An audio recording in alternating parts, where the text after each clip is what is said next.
Hello everyone, how's it going today? Welcome back to Lego building. It's Lego Friday. So we are back to building the Orient Express, and I have a little change that is going to be going on because I did get a new camera, and we're testing it out. I don't know how much I like it yet, but right now this is the old camera. It's in a different position. And if we transition over, there we go. So we actually will have a little bit of a bigger field of view right now. We'll see how that goes. I gotta reposition that camera. There we go. So it's a higher frame rate. I think it's a higher resolution. So we'll see how it goes, but let's go ahead and start by opening up the box for the Orient Express.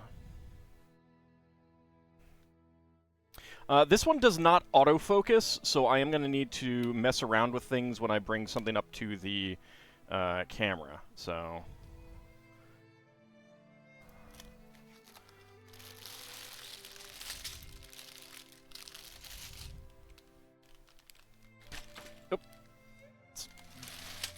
let's just dump it all out here. That works. Oop. There we go. Okay. So, dumped out. Start organizing things. That's not one of the numbered bags. Howdy, Jasmine Rivers. How's it going?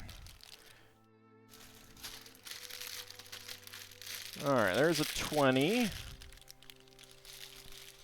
Let's do that. Actually, let me see if I can figure out how many bags we actually have.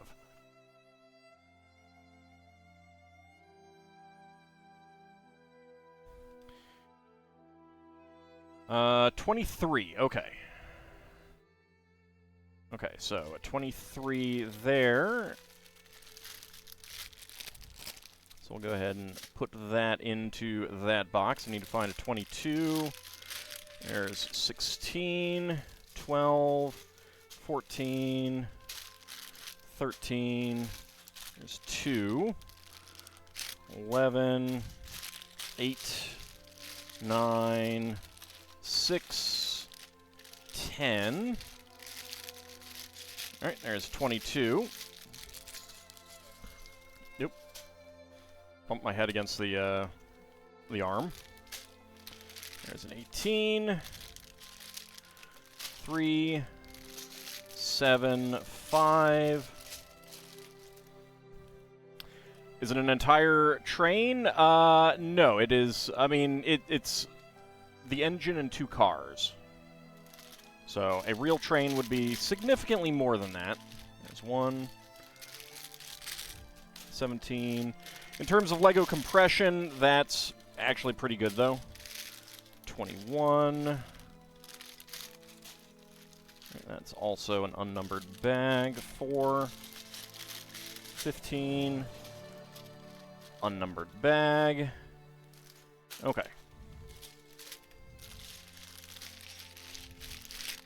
So, 21. 20. There was 19.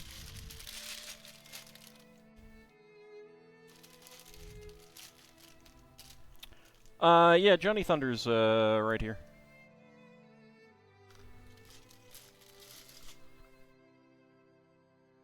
As is our red panda.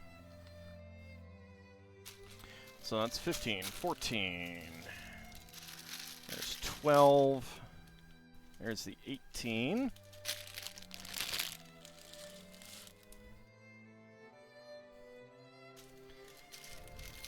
$17. Also planned out the spooky cards until the 13th. Yay! Excellent.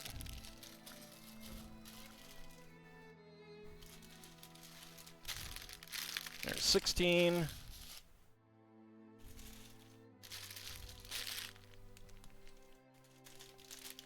Okay. 15.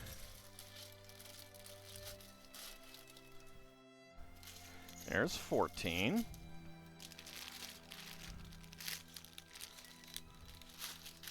$13.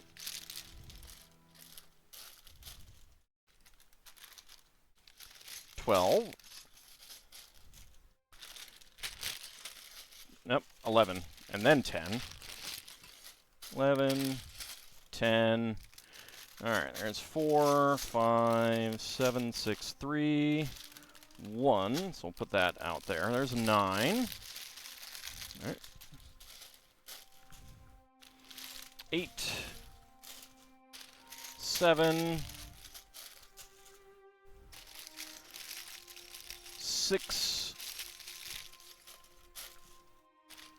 5, 4, 3, 2, and we have our number 1 up here.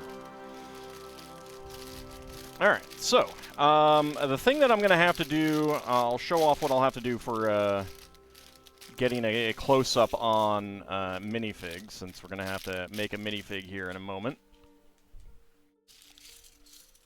That is a lot of black plates.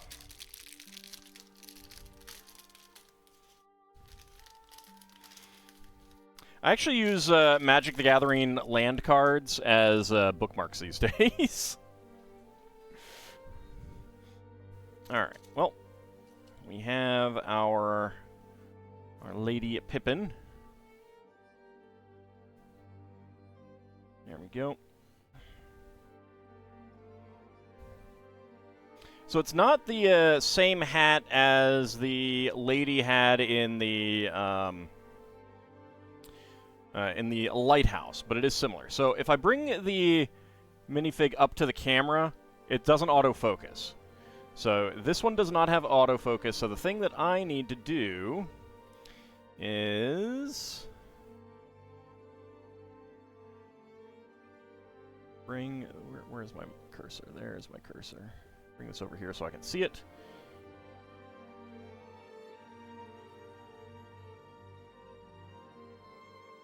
So I can zoom in, and that should have zoomed in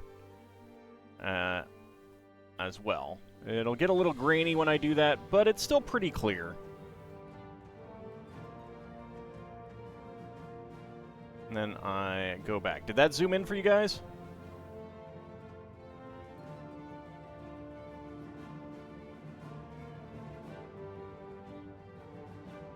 It did. Good. All right. That's what I was hoping for. That is what I wanted. Okay. Well, let's go ahead and get into the build. Meet the fan designer, French director and screenwriter Thomas Lejeune, Lego Ideas name, let's go. Got his first Lego set at the age of 4 and still loves to build. Today he shares his Lego passion and bricks with the people he loves the most. I've always been a great fan of locomotives, and if I could travel back in time and could afford a ticket, I would take the Orient Express. It's almost as if it's from another world. That's what I love about it. This sumptuous train took passengers across Europe in luxury carriages for almost a century and remains at the heart of many stories and myths. And for me, who comes from screenwriting and cinema, the Orient Express inspires tales of adventure and invites me to travel. The Orient Express is the train of dreams with its magnificent carriages created by the great craftsmen and designers. It has an air of inaccessibility and feeds our fantasies. It belongs in fabulous stories, literature, songs, and film. This model is my very first LEGO Ideas project, and it took hours, days, and nights of preparation, designing, and patience. I built my model by looking at pictures of the Pacific 231K8 locomotive, hundreds of pictures of both the exterior and interior of the cars. The final set is beautiful, and the LEGO designer team has done a fantastic job bringing the dream to life. My favorite detail is the convex mirror that reflects the interior of the sleeping car. To me, that's the icing on the cake. And I want to send my thoughts and thanks to every one of the 10,000 LEGO Ideas supporters who made this moment moment of happiness a reality. It's pretty impressive that he got his very first model through to completion and getting it picked. That's pretty awesome. I wish I could. So Thomas's original submission had a green engine, tender, and the same blue car design. Howdy, Gold. How's it going? How many other Orient Express-based tales are there? I mean, obviously Murder on the Orient Express is the main one, but it was, like, the luxury mode of travel between East and West. If you were wealthy, and even if, like, you know, you're wealthy and you're just going from Paris to Bucharest, you'd take it. Laying out the tracks to a new world. During the Industrial Revolution, trains and railways became symbols of technological progress and political power. Thousands of miles of new tracks and routes sprouted between regions, transcending borders and bringing a new life with them. They facilitated efficient transportation of goods, new jobs, economic growth, and exotic new travel opportunities for millions worldwide. International passenger travel was still in its infancy, with limited coordination or efficiency across borders. With political tension spreading throughout Europe, Belgium's neutral status would play an important part in laying the tracks for global progress as the nation established strategically important railway connections to and through large parts of the continent and its colonies. Yes, East being the Ottomans.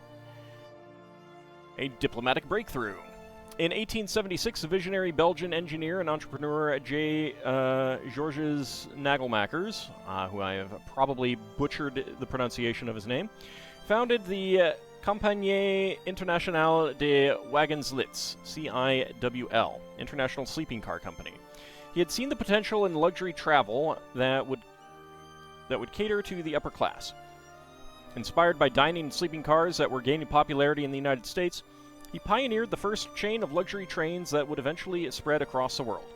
Through extensive diplomatic negotiations and undoubtedly unparalleled perseverance and optimism, Nagelmakers obtained the necessary permits and contracts with neighboring states to allow his trains to pass unhindered across Europe, all the way from Paris to Constantinople. The design, construction, and maintenance were the absolute pinnacle of quality, perfection, and innovation overseen by talented men and women all over the world. And most importantly, the new trains brought intriguing and romantic new horizons closer, new dreams to life, and opened doors to new worlds. When were trains created?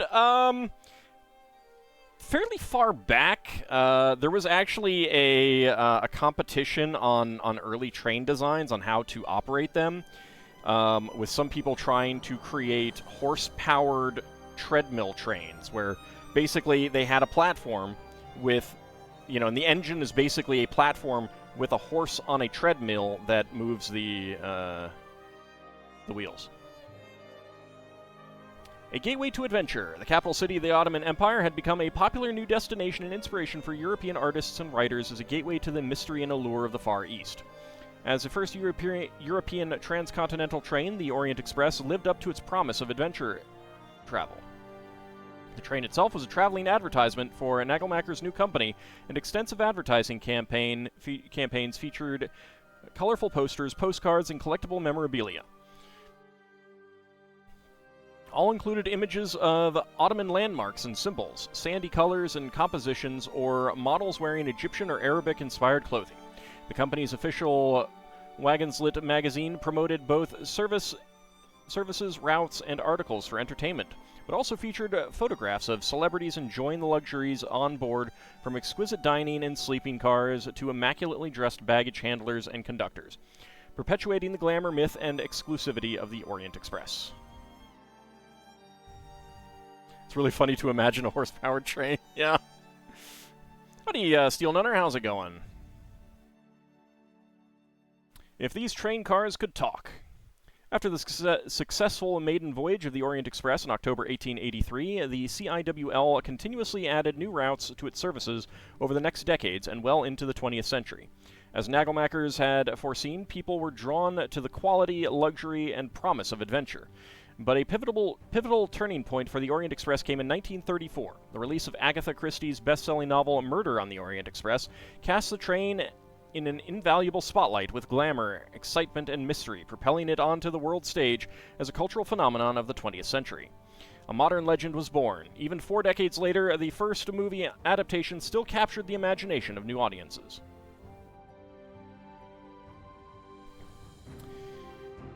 The Orient Express in Times of Change. Travel through time and revisit iconic moments of the history of the Orient Express. 1867. During a trip to the United States, Georges Nagelmakers discovered modern dining cars and sleeping cars and seized their potential to redefine travel. Yeah, so it's American. Yeah! Wife finds her train magazines. I only read them for the articles! On October 4th, the Orient Express embarks on its maiden journey, a round trip from Paris to Constantinople, returning on October 16th. 24 passengers are invited on this press trip to the shores of the Black Sea, where the last part of the journey is completed by steamboat. 1889. The Orient Express now connects Paris to Constantinople via Budapest, Belgrade, and Sofia in 67 hours and 46 minutes. 1918. Legend says the armistice of 1918 was signed on board the Orient Express. In fact, it was signed in a car belonging to another of the company's trains, dining car number 2419, in the Rotondas clearing in the forest of Compiègne. 1919. Inauguration of the Simplon Orient Express train from London and Paris to Constantinople via Italy, a collaborative initiative between allies. The route reflects the new geopolitical situation in Europe after the First World War. Train trip would be awesome. Wish that you could do that at some point. I did one in Egypt, not with fancy schmancy train cars like this, though. It was not the best. 1922. A large number of cars destroyed or confiscated during World War I need repair or replacement. Teak replaces steel where appropriate, and cars are upgraded to the signature midnight blue livery.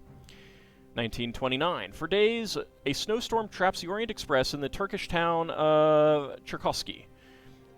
The event inspires Agatha Christie's classic Murder on the Orient Express, released in 1934. The release of Agatha Christie's best-selling novel Murder on the Orient Express, featuring the fictional Belgian detective Hercule Poirot, propels the train to new heights of fame as a cultural icon. 1946. After service throughout Europe was disrupted during World War II, service to Istanbul is finally restored. I noticed one thing that it doesn't say is that, one thing that the Nazis did is they took great pleasure in destroying Orient Express train cars, I believe, during World War II because of the armistice signing from World War I. 1974, the first movie based on Agatha Christie's Murder on the Orient Express premieres worldwide and would go on to become a modern classic. 1977, facing fierce competition from modern luxury air travel, the Orient Express makes its last journey to Istanbul on May 20th.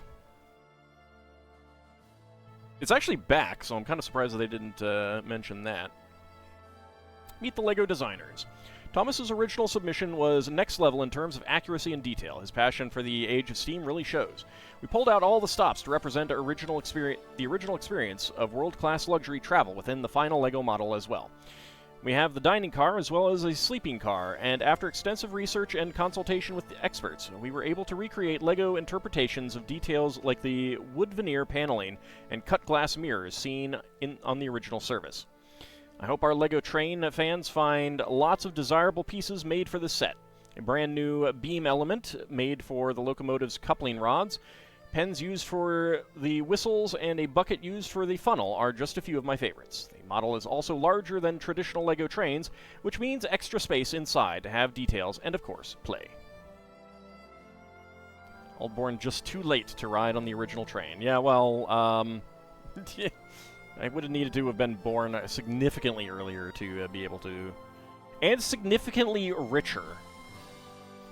Thomas's model was a truly nostalgic and fantastic set to work on. I really like the wood panels, glass convex mirror, the mirror with the birds, and all the details inspired by the original. We wanted the decorations to really bring the interior to life and add a bit of LEGO DNA. All the birds, flowers, and leaves are LEGO elements, but it was still a puzzle to find the right fit and combination of colors and details. And we tested a lot of designs and prints, logos, and text fonts to get it right. Another part that is always fun, but also challenging, is the design of new minifigures. The Orient Express is iconic in popular culture, so we have an intriguing cast of characters you can use to create your own stories, including a new waiter and a journalist, plus a conductor, a fireman, a concierge, a baggage porter, a distinguished duchess, a scientist, and more. I hope the set stirs your imagination. Alright. So, first of all, brick separator, and it's not orange. Alright, so bags number 1 and 2 are going to be the train tracks. So, LEGO World Journal reporter Pippin Reed, a journey through Europe and aboard the famous Orient Express. Alright, so we need... That's red. Yeah, alright. Actually, we might need both of these, but we'll see.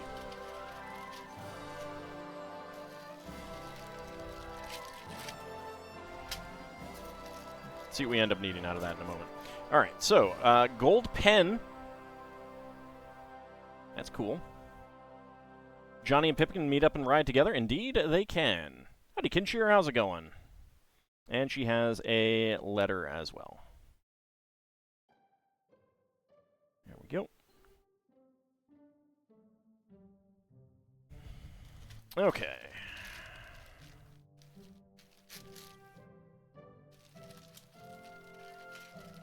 Start off with 2 of these, and we get the Azure 2x6s in between.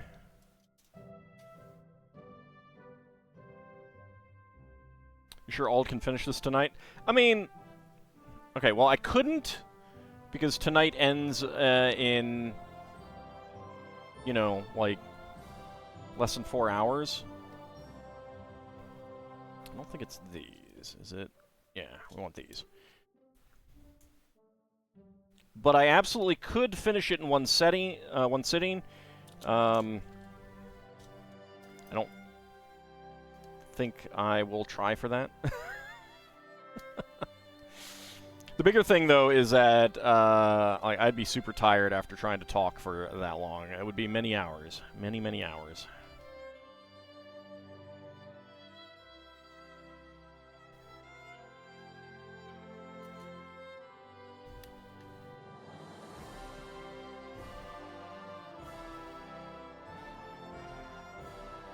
Alright, and then lots of 1x8 tiles.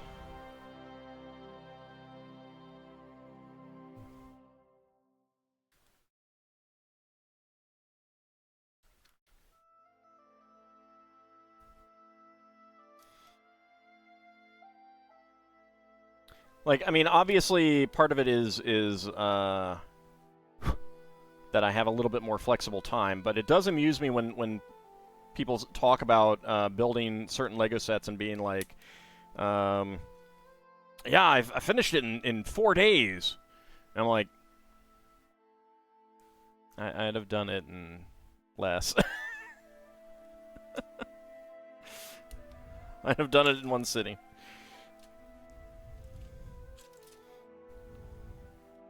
I don't know when the last time was that I did not, like, for non-stream building, I don't know when the last time that I didn't do it in one sitting.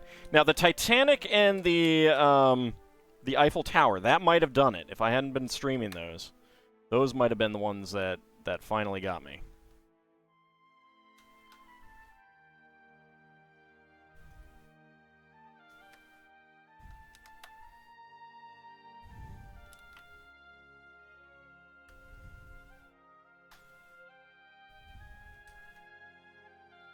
Depends on how long you spend each day building. Well, yes. Yes, obviously it does.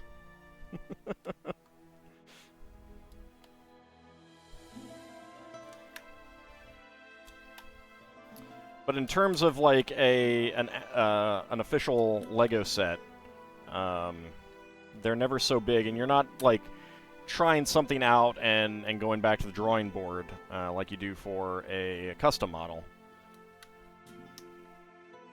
your own creation, shall we say. Who needs sleep or food? I mean, you take a break for sleep for food, but yeah, no, you don't break for sleep. If you're a serious Lego builder, you don't break for sleep. Sleep is for the weak. Custom Lego models are a pain. They're not a pain. They're actually a lot of fun. They are a lot of work, though. There's an awful lot of going back to the drawing board and stuff like that, so...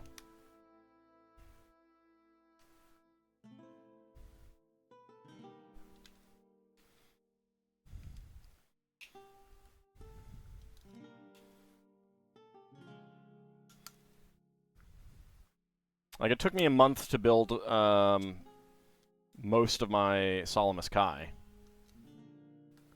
Reminds you of the Gundam model commercials where the builders log their hours. Never actually seen one of those.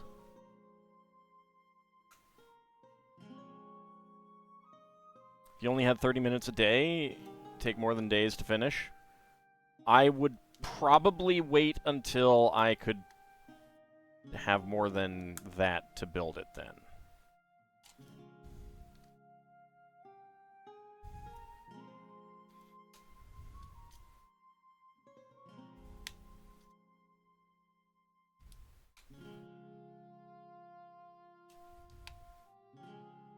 Like sitting down in front of some movies or some TV series or something like that and just binge watching while you build, especially like on Christmas Day, it's good times. It's good times.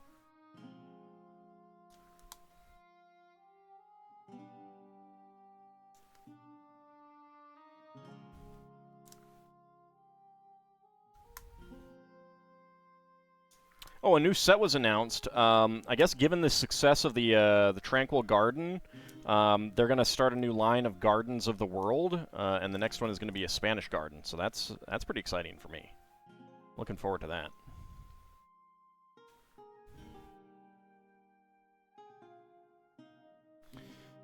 No pictures yet. Let's see. Yes. Okay. So that is going that way. Kind of surprised at the at this being all black.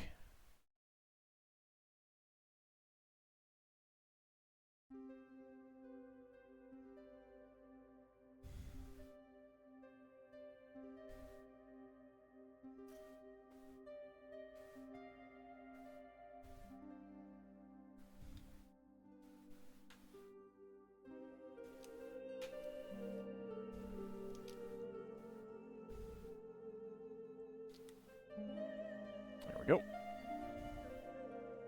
Undersides of trains are kind of black. That's not what we're building here. We are building the rails.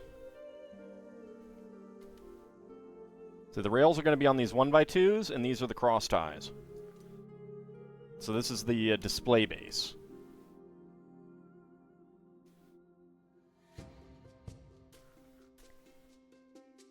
I'm just surprised that it's black instead of going for some other shades, like they did with the crocodile locomotive. Okay, next up, we've got 4 more of these, so there we go.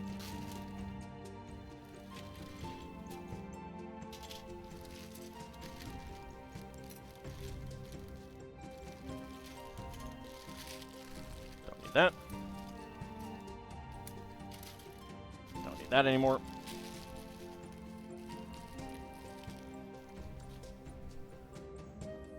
Also, I accidentally bumped Princess Linda. Let's get you back up there.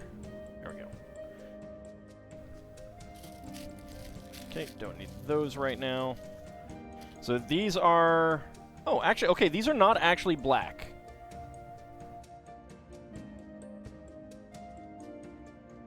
Like, it's going to be zoom. It's not going to focus, but you can tell the color difference. Maybe if I turn it over. You can tell the color difference. This isn't dark gray. It's the gunmetal gray. These are the rails. Alright, so that's a little bit better. They looked like they were black in the box.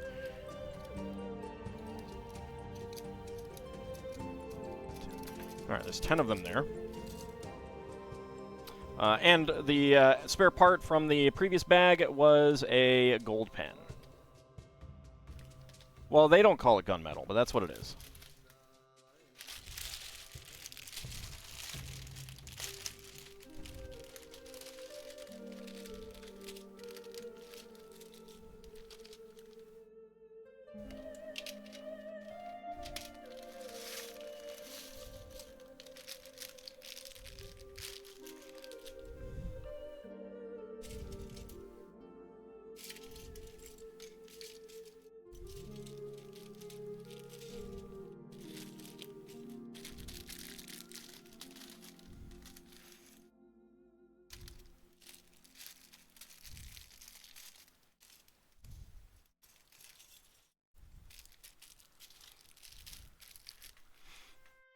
There we go. Okay. So a 2x3 and 1x3 tiles. We need to get 2 of these.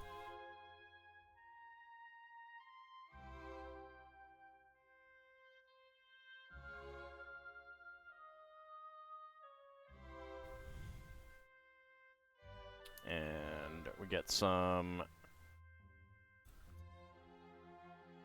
angle plates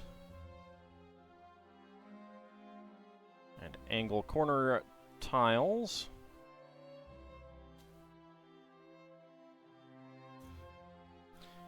Oh, let's go ahead and bop that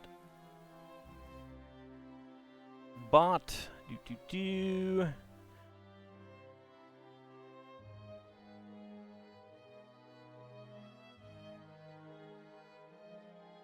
There we go. Taken care of.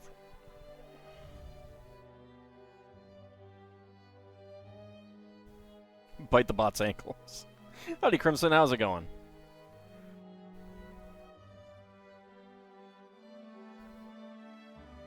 Yeah, I'm getting a little tired of all the bots. I definitely am.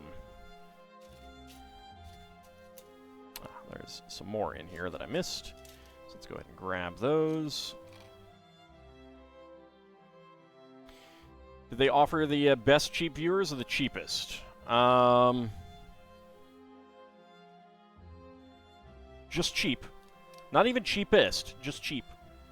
Cheap. Cheap viewers.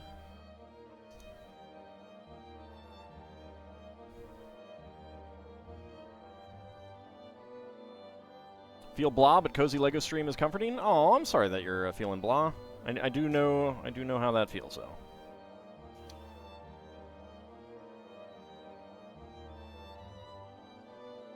Evenings these days are a lot better for me right now.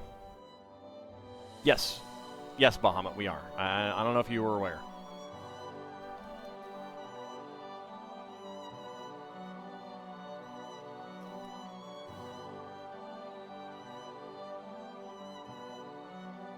Alright, then 2x16s.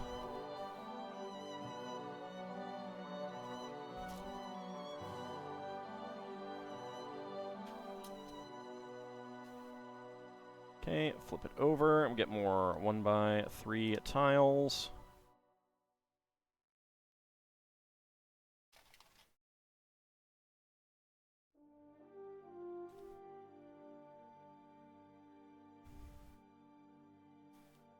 There we go. All right, let's see, 3 1x8s.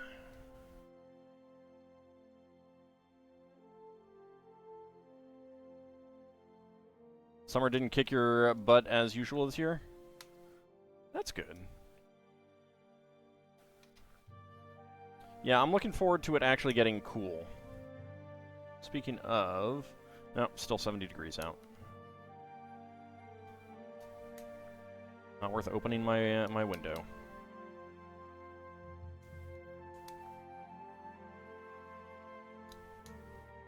There we go. Alright, 3 more 1x8 tiles. You'd still prefer it stay summer here? It doesn't, like, Bahamut, how many times do I have to tell you? You don't get summer there. It's not summer. It doesn't count. It doesn't count.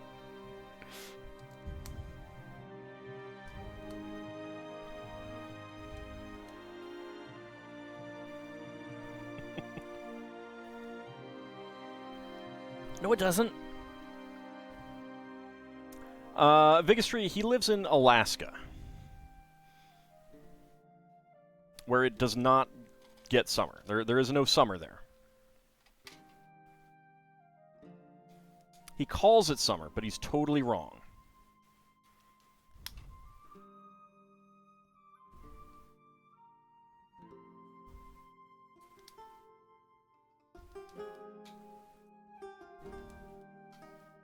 You'd use summer again now?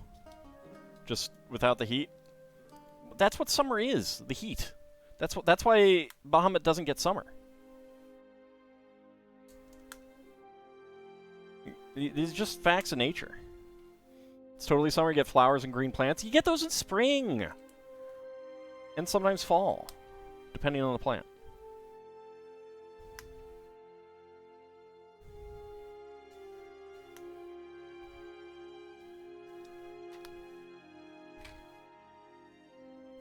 Look, I don't make the rules. That's just how it is. Just jealous of the towns there that have snow all year round? Well, yes, I am that. And if there's snow all year round, then they're most definitely not getting summer. Like, that's just how it is.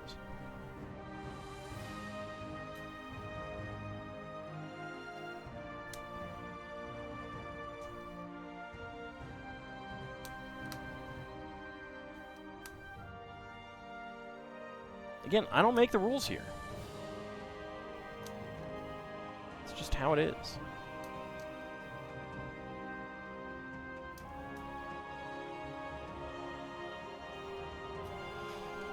Okay, and we get, that is on that end, and that end. Howdy, Ice Oven, how's it going? Alright, so we get that on right there. So we're maintaining 2 studs in between each of the ties.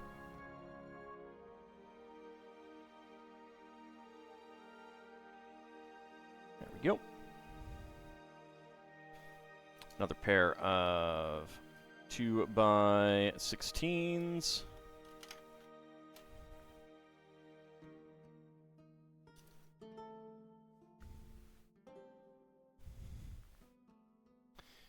Your uncle asked where your sister went on vacation. You said Alaska. He said, never mind, Alaska. Oh, it's terrible. It's terrible.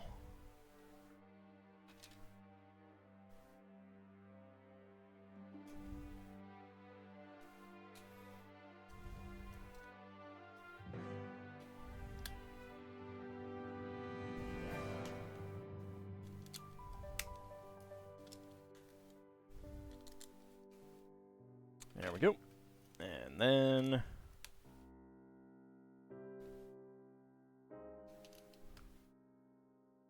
this winter you're going to take a bunch of pictures of snow and post them to Discord? I mean, you get snow, you obviously should torture me with them. This is your right. This is your right.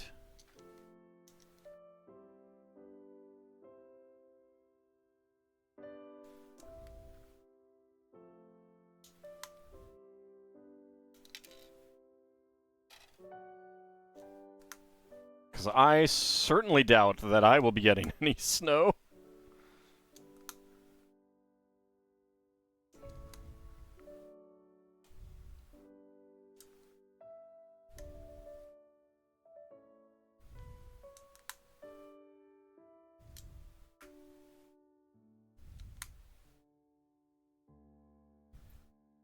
So, Bahamut, in Alaska terms, it's like just next door to Anchorage, right? What I'm saying is Alaska's big. Alright, there we go. Get that right on there.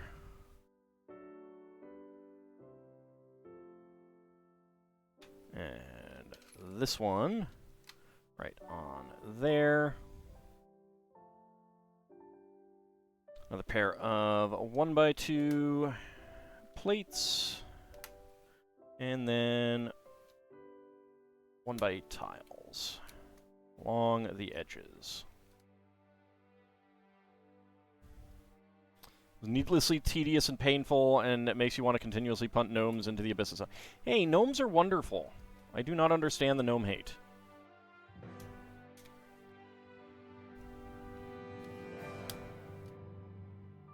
Gnomes have Nebulon.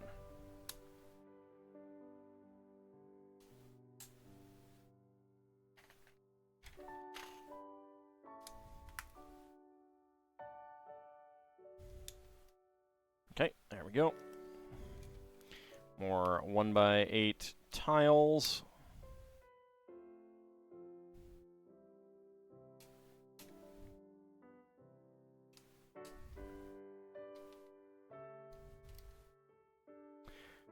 Wow, Bahamut, what?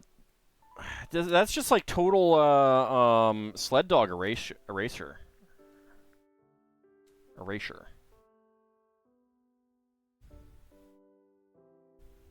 I can't believe it.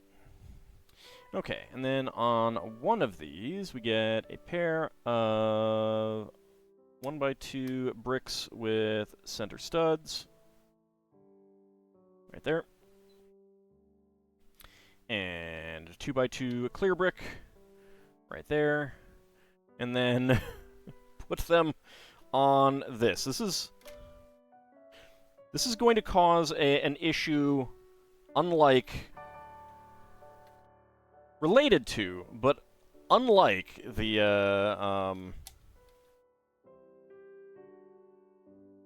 building the, Eiffel Tower. So... This is, look at how long this is. It's going. I gotta tilt it up. There we go. This is really friggin' long. This is as long as my table. Oh my god. It's like an inch shorter than the width of my table. That is crazy.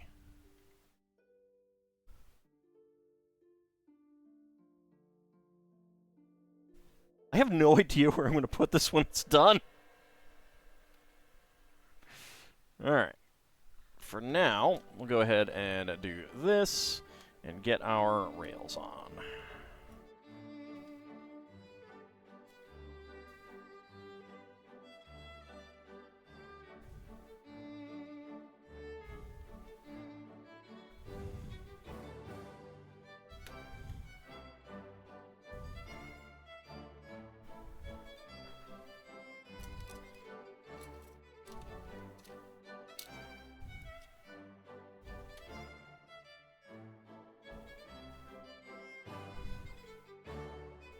Okay.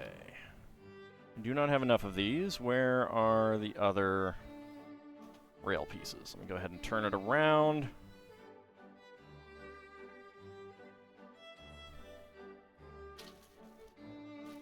Okay, they're in here with the dark red plates.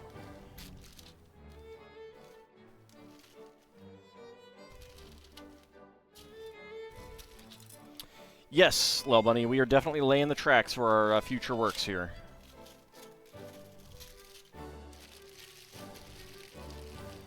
Not as much fun as laying foundations, but...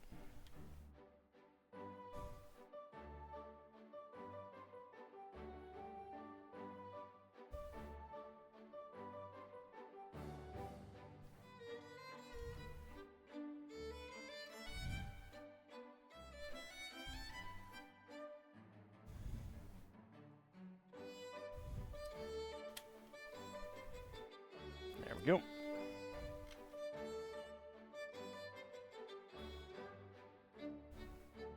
Lost 2 PCs in this campaign, maybe you're playing wrong? Nah. It just means that it's deadly. Okay. So, spare parts, a black 1x1 plate. Get all of those on, and so yeah, like this is a very long train track. I'm going to lean it up against the wall because I don't know what else to do with it right now. It's somewhat flexible just because Lego is by its nature. There's little gaps between the bricks and everything like that.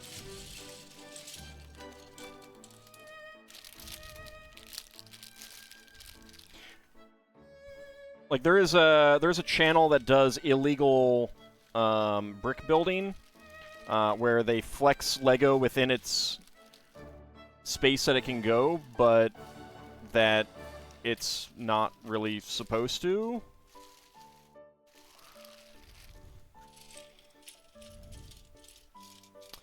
For example,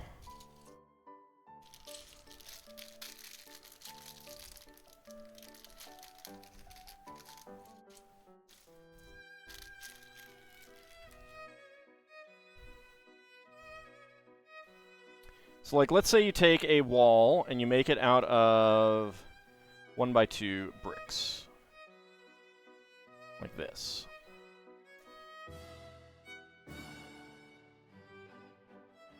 Alright, so you got 1x2 bricks here.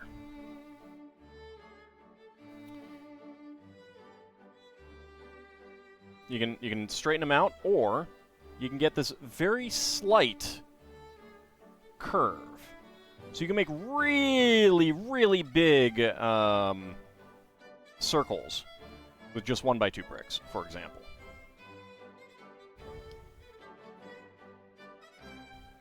But that's what it's saying when it says that, like, illegal, because it's being pushed in directions that it's not supposed to and stuff like that. All right, departure Paris. The journey began at the Gare l'Est station. Passengers eagerly awaiting the arrival of the train, and elderly awaiting the arrival of the train, because this is actually Santa Claus.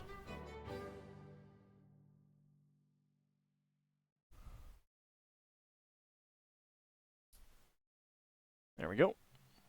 We have our guy here. Let me go ahead and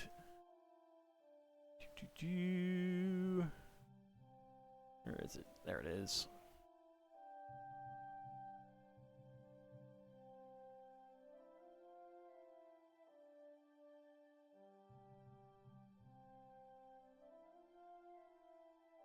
So you can zoom in on him there.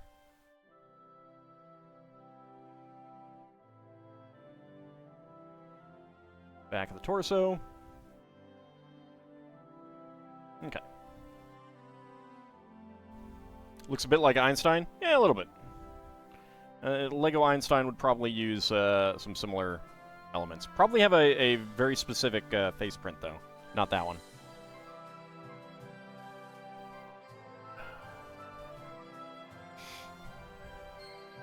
Alright. Start out with the dark red 6x, I think, 16. Yeah, 6x16. Blue 4x8.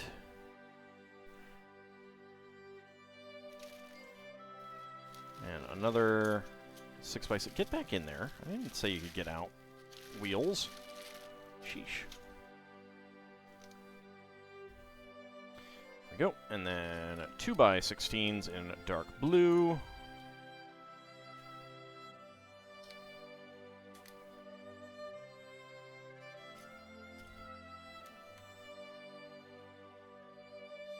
There we go. And 6x6s, 4x4s. And 1x4 tile there.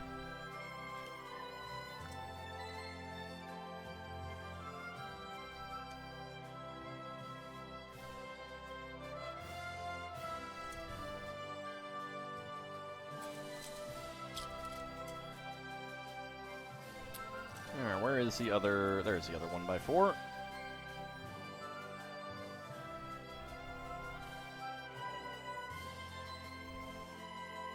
Alright, then we have 4 4x4 cylinder plates.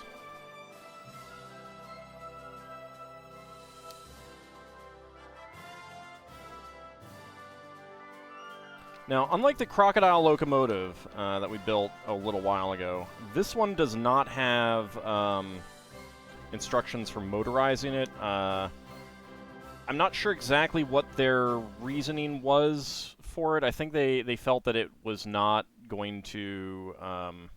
oops.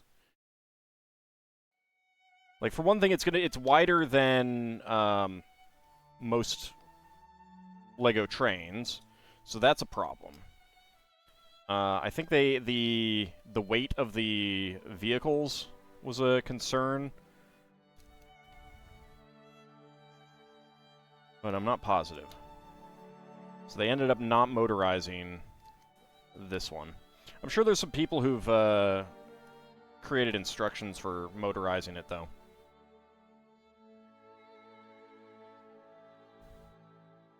Alright, flip it over. And brown tuba. Is it brown? Feels lighter than... Seems lighter than brown.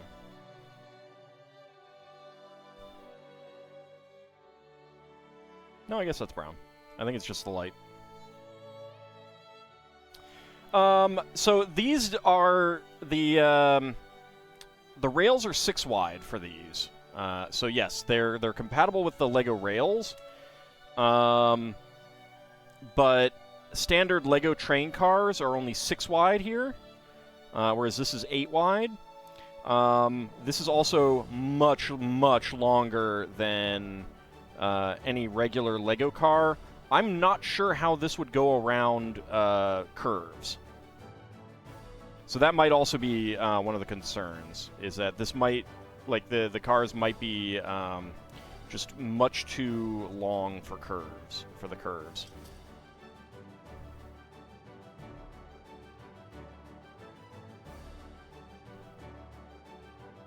But otherwise, yeah, they should be compatible.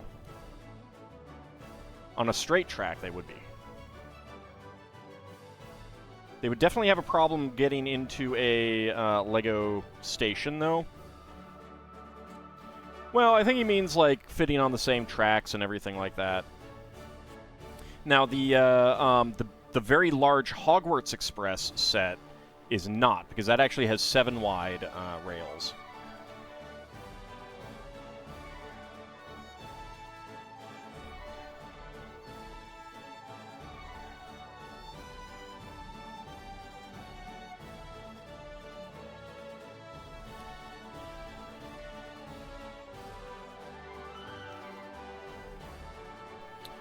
Okay, get another one of these.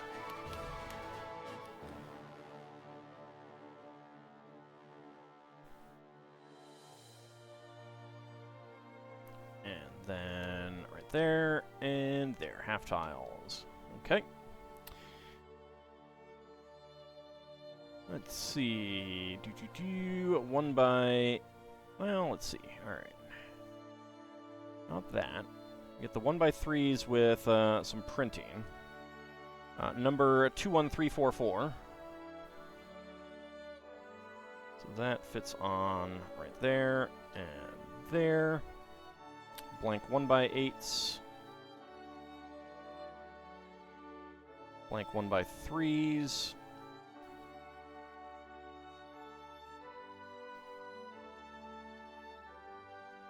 Depressing lack of teak in this set so far.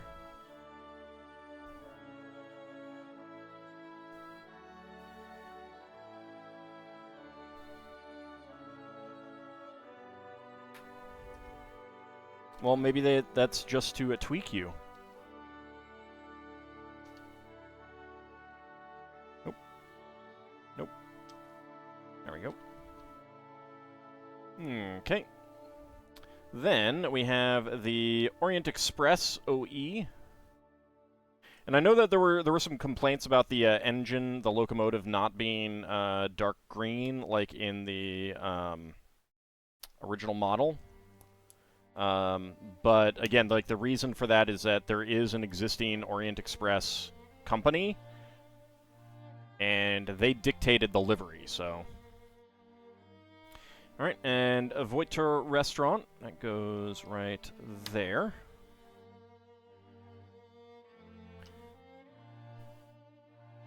And then plain 1x3s.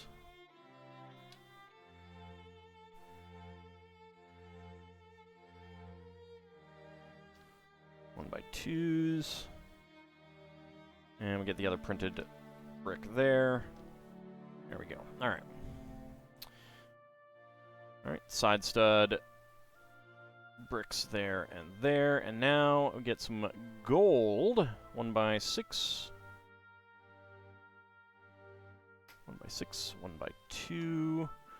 1x6. 1x2. And 2 more 1x6s.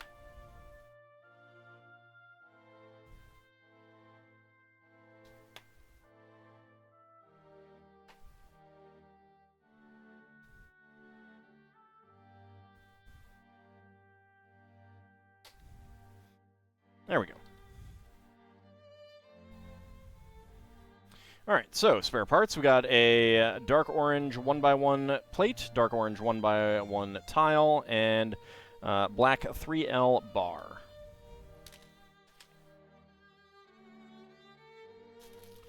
Alright, bag number 4.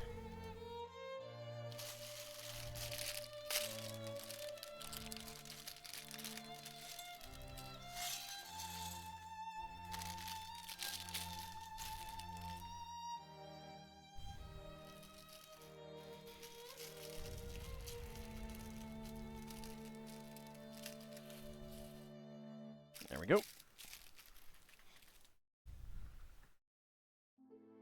I mean, every time you go out and drive, you exceed the speed limit. You're going so much faster than 45 miles an hour.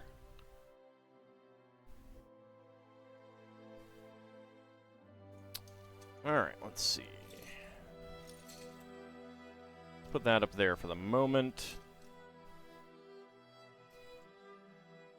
1x4 and a 2x2 corner.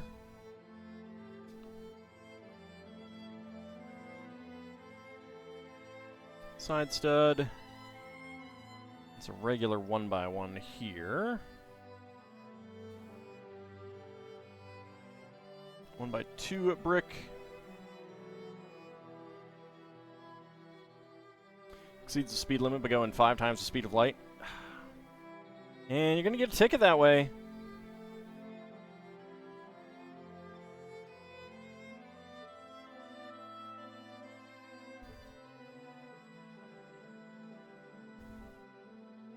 Alright, 1x4 arch.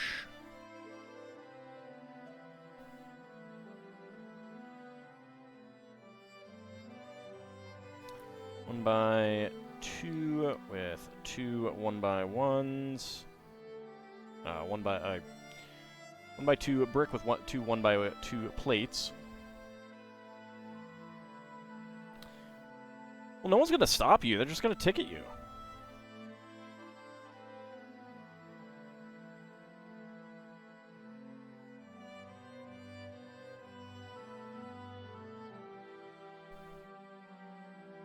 Alright, let's see. 2x3 dark orange. 1x4 brown half tile, and 1x1 dark orange, and 1x4, and 1x1.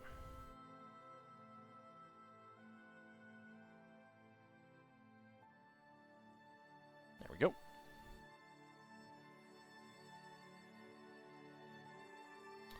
And a 1x4 plate right there in the middle.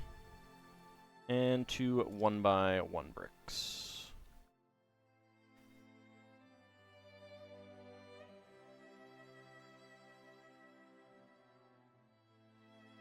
Alright, and that goes right on the end there.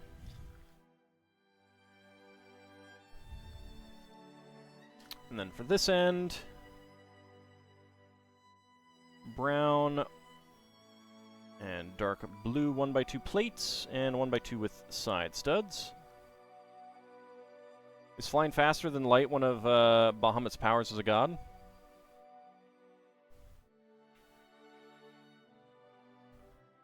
He has no powers. More side studs there. Get that right on there. And then 2 1x2 bricks with 1x2 plates on top and bottom.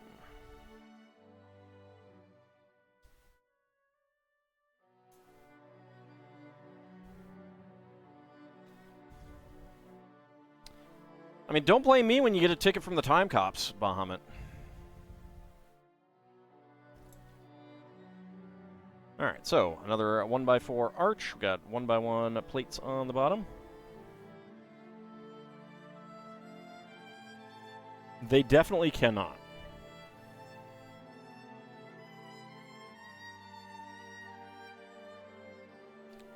Heck, quicklings are faster than most gods.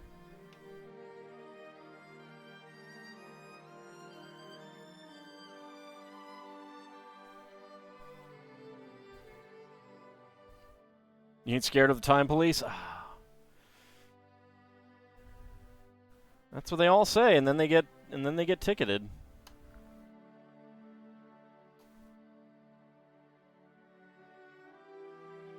I mean, just imagine getting a ticket with compound interest on the second. Howdy, Eelil, how's it going? What about the Dream Police? They don't exist. It's just a rumor.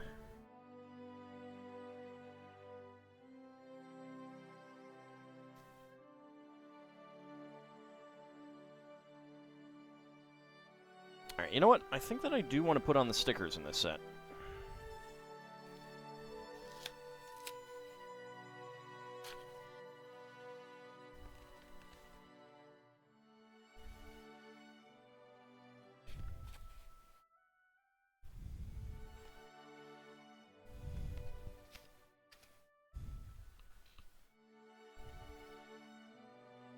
There we go. Alright, so that is 8 on that side.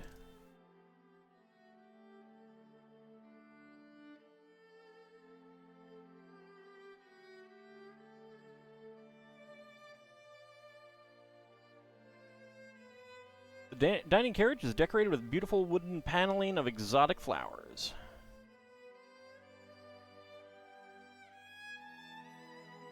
There we go. That is, yeah, that is 8.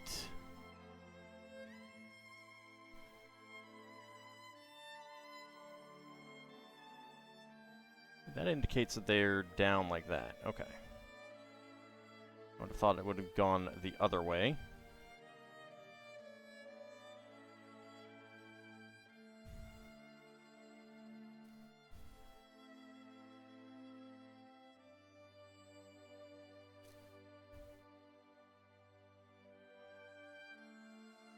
Pizza-flavored mac and cheese. So this particular segment you'll have to build twice. Parts of it.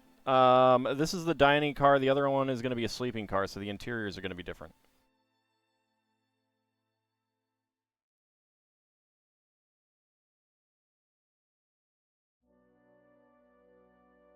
There we go. Let me go ahead and let's see.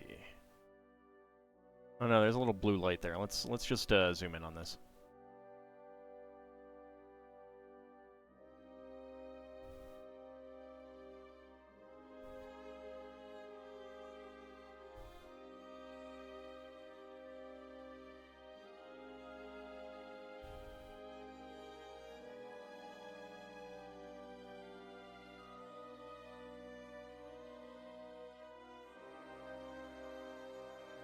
So, very nice. You can definitely see the, Lego flowers there, Lego leaves, although they're a lot smaller, the 3 leaf plants. I like it. Okay. Got homemade spaghetti sauce and tasty noodles. Nice. Alright, so that goes there, and this one goes there.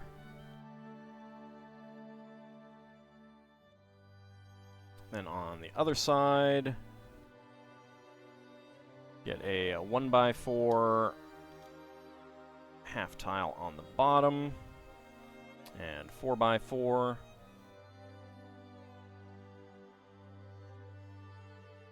Alright, that's going to be number 4. Yes.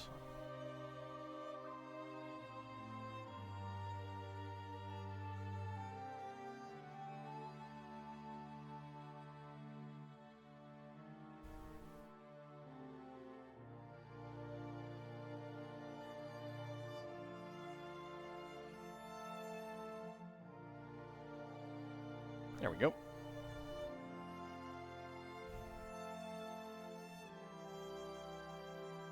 Alright, once again, let me go ahead and zoom in. It is not the fastest, so I may look to see if there's some other way that I can do this.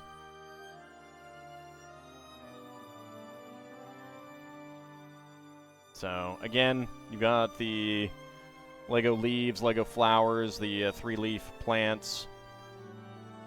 It's pretty cool.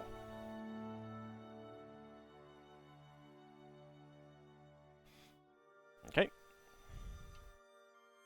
Get that there.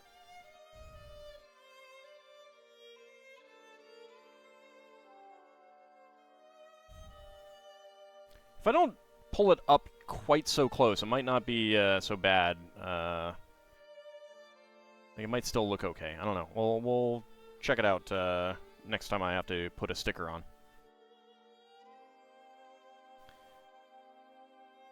Alright, let's see. Dark blue 1x2. Got a 1x1 downward bracket. Rather real is brown paintings for a high-class dining car. It's supposed to be wood paneling.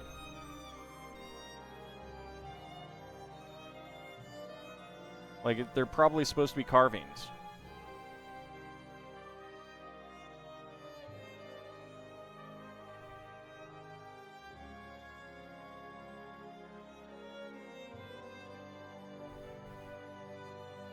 Another 1x1 plate. See if I can straighten these out a little bit.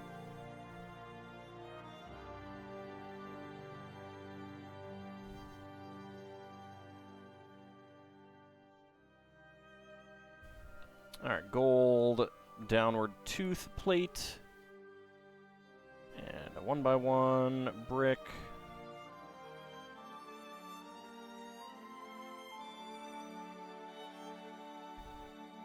Side studs right there. Slope with cutout. And a 1x2 brick on top. Alright, so black 1x4 panel there, a 1x1 plate on top.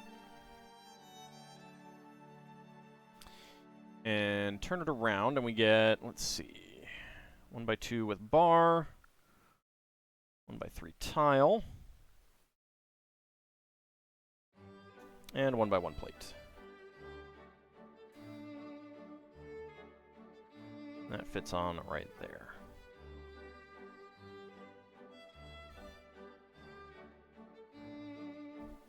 Oh, I need 2 of these. Oops.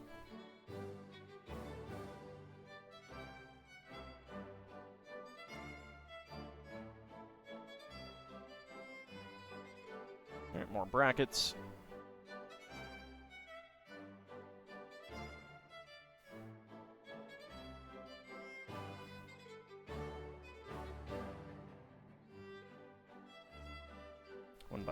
Brick there. Another black panel. Slope with cutout.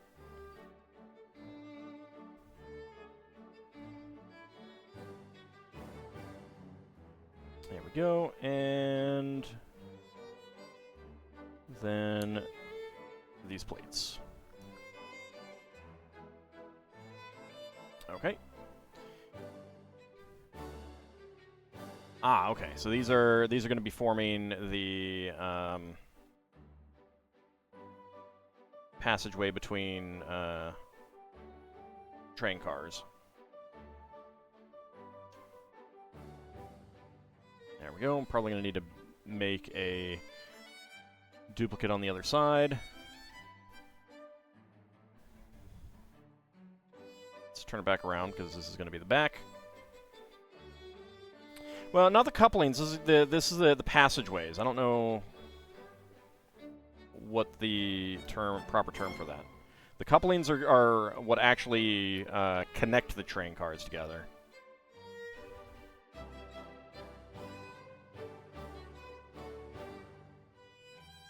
That's going to be under here.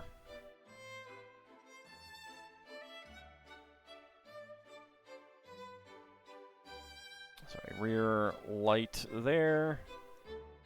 And the door. Using window pieces, of course. There we go.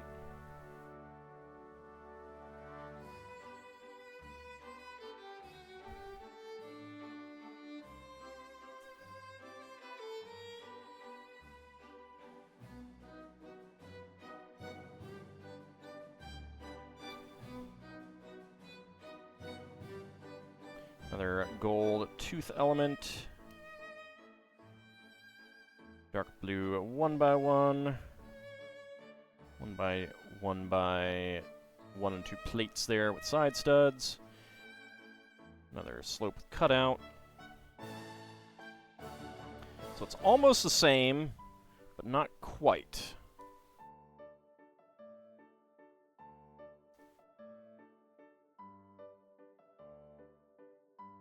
And another 1x1 plate there. There we go. So you have a little bit more down that side than that side.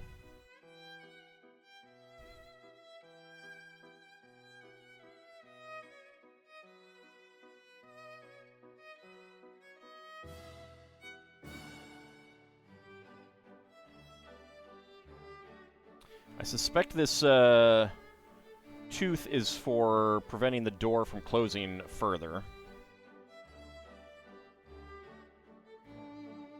I'm not positive yet. We'll see when we get to the doors.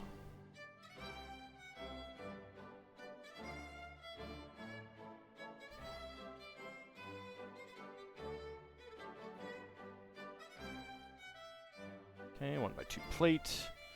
1x2 tile.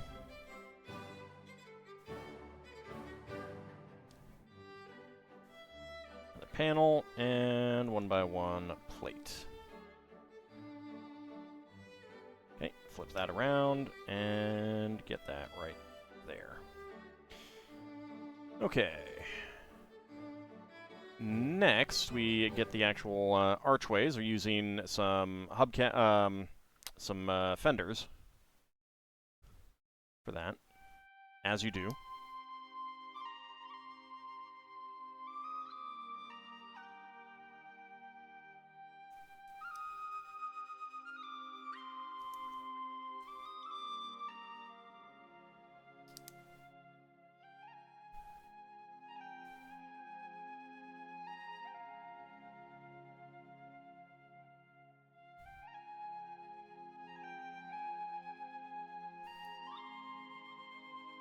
But Bahamut, what if one of your enemies is having a headache or migraine? Alright, so connect that on there. And connect that one on there. Alright, so we've got the closed door on the rear. And we have an open passageway here. Spare parts, dark blue 1x1 plate, and a trans red 1x1 cylinder tile. Wouldn't wish migraines or headaches on your worst enemy? That's fair enough. That's fair enough.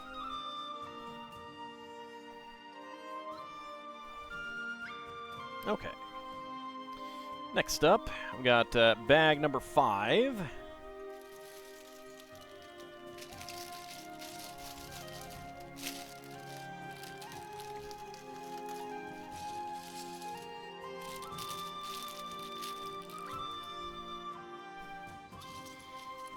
We've got our train doors, and unlike windows that they're not doing anymore, they do have these train window pieces still.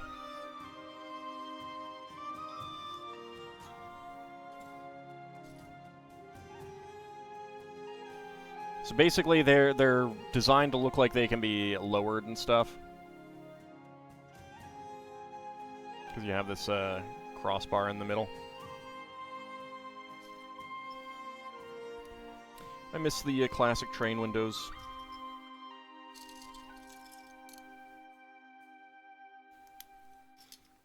Okay.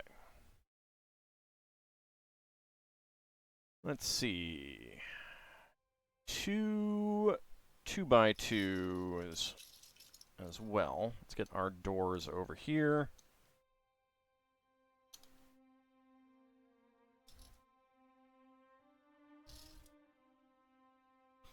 And some stickers. That is just 14. Okay.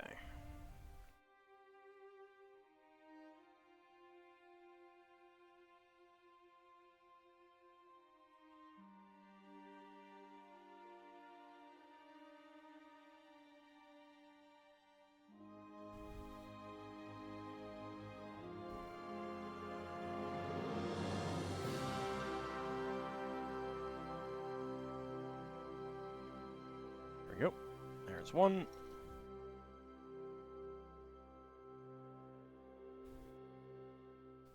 And 2.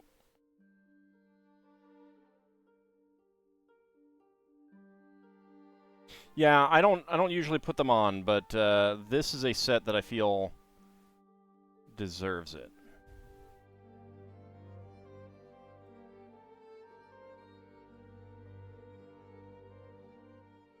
There we go.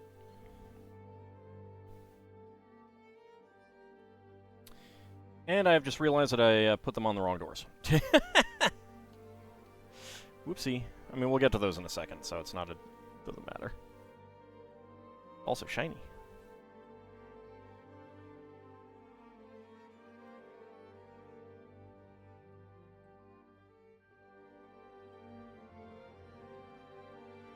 That's not the way that I want to put it on. I want to put it on this way.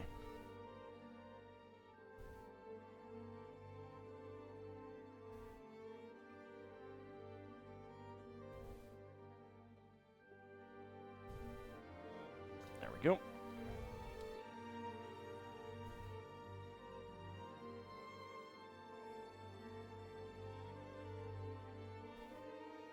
There we go.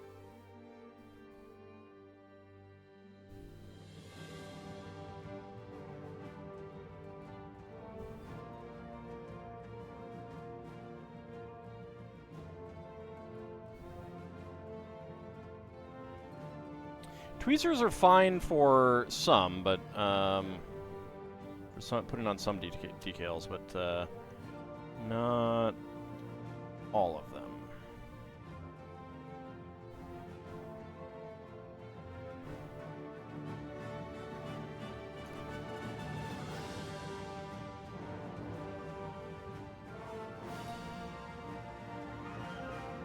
There we go. So the doors are going to be at a bit of an angle here, which is pretty neat.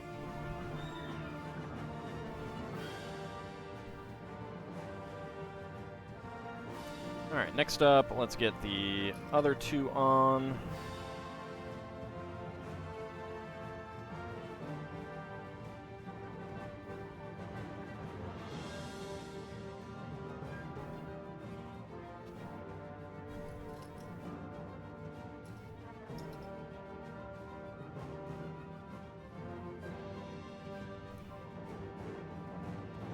There we go.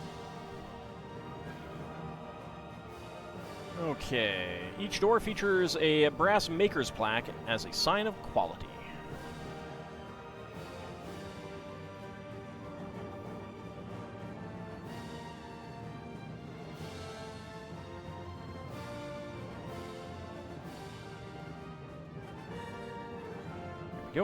flip it around.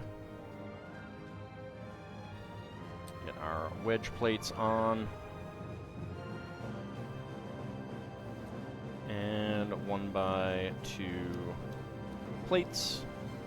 There we go.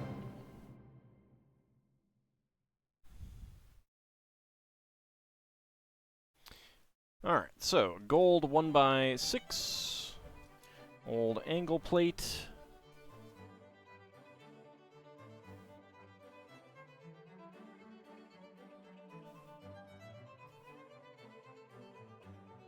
And I'm going to need to make 2 of these, so might as well get them both going at the same time.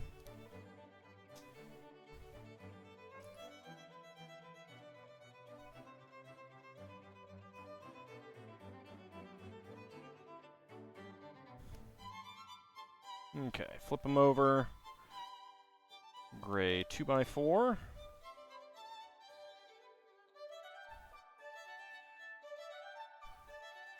Two by 3 bricks right there and there. Macaroni tiles.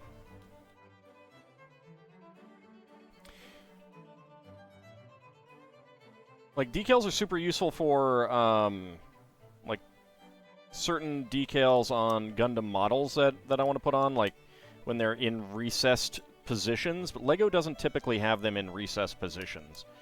I don't particularly find tweezers helpful at getting things on straight, for me at least, beyond that. So I don't know that they would help me that much on a LEGO model.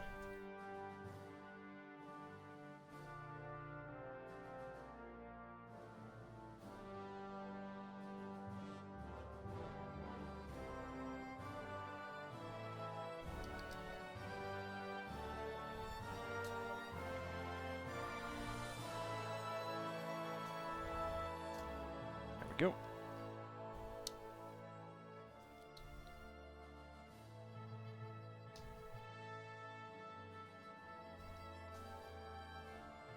There we go. Next up, 1x1. Oop, I did forget to get that on there. 1x1 cylinder tiles there and there.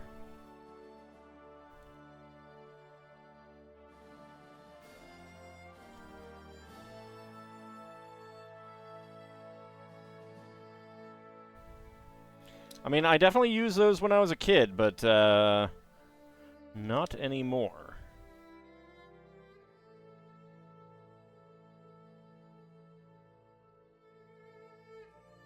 Go, and there we go, and there we go. Okay. So get this right there on the end.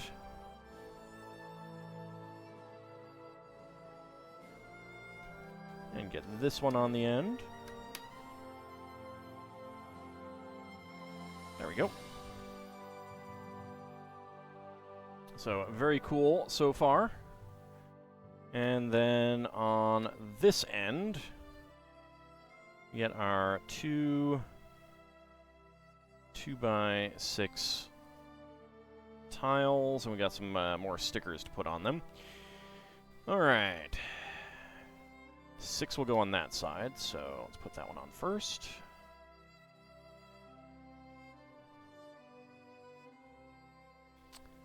And we have the flowers at the bottom.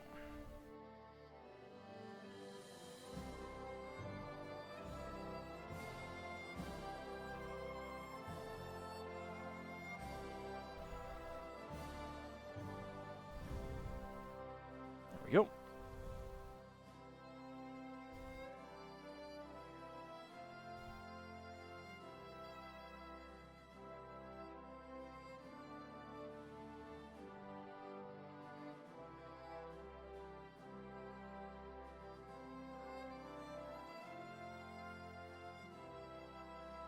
That one's a little off center.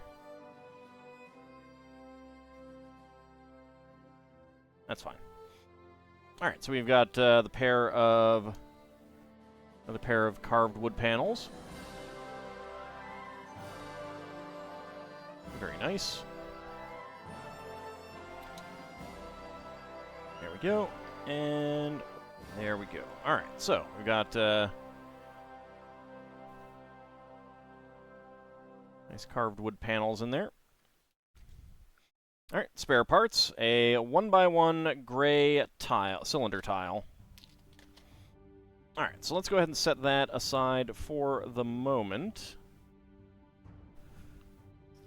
because it is time for some more minifigs. Where are my minifigs? There they are. All right. Okay, first up, Series 11.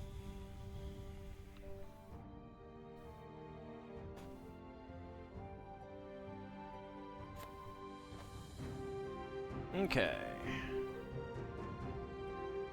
Where are my dice?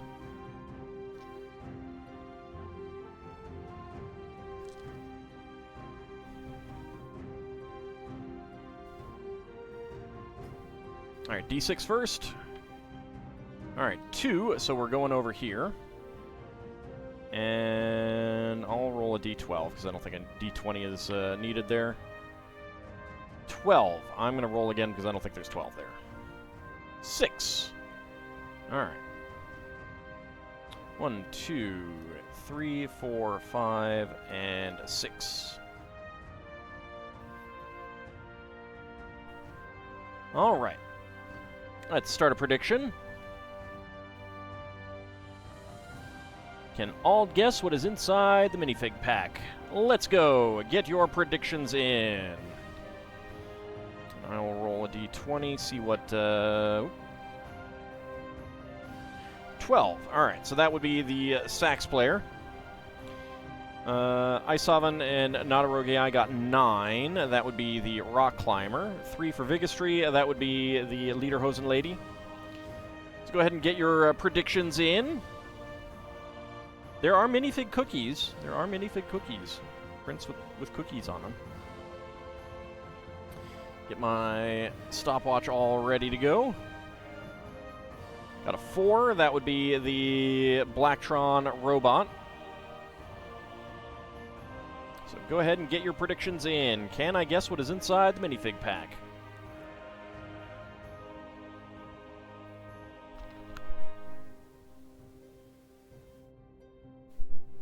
A Minotaur train dispatcher. Wow, he dispatches trains? Just goes around and murders them? It's terrible.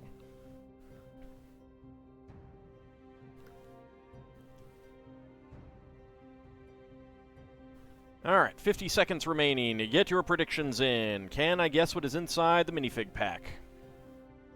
Lederhosen lady? Yep, Lederhosen lady. Probably suplexes them like Sabin. Only Sabin can suplex a train.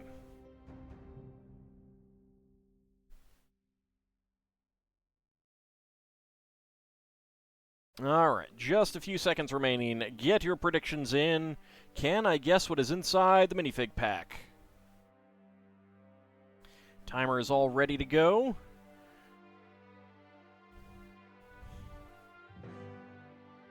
And predictions are just about closed. And there we go. All right. A Leonin Soda Jerk from Bahamut as well. All right. And go. All right, let's see. What do we got? What do we got? That is a 1x1 cylinder brick. Is there anything else? Okay. All right, 1x1 cylinder brick gave it away. 16.48. It is the welder.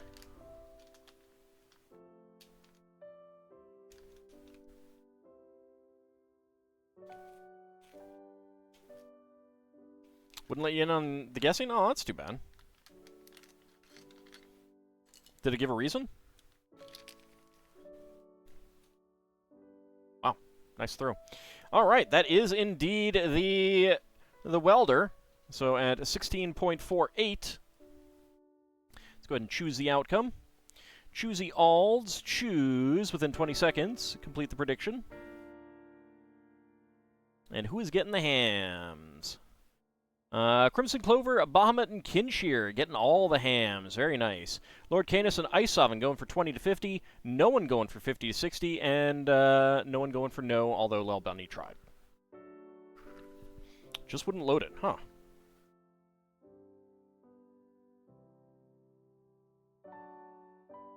Well, might have to start getting your wagers in early then. So his expression there.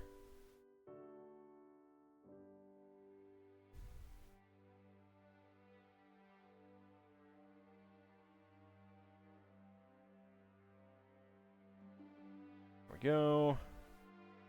Nope. Come back here. Highly flammable 1x1 cylinder brick. Get his welder's mask on. All right, let's go ahead. Let me go ahead and zoom in on him again.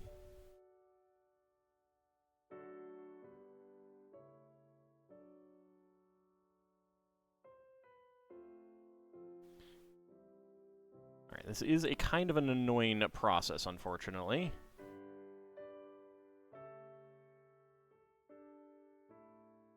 There we go, and we get to see his head. There you go, a little bit greasy. It's kind of frowny, There we go.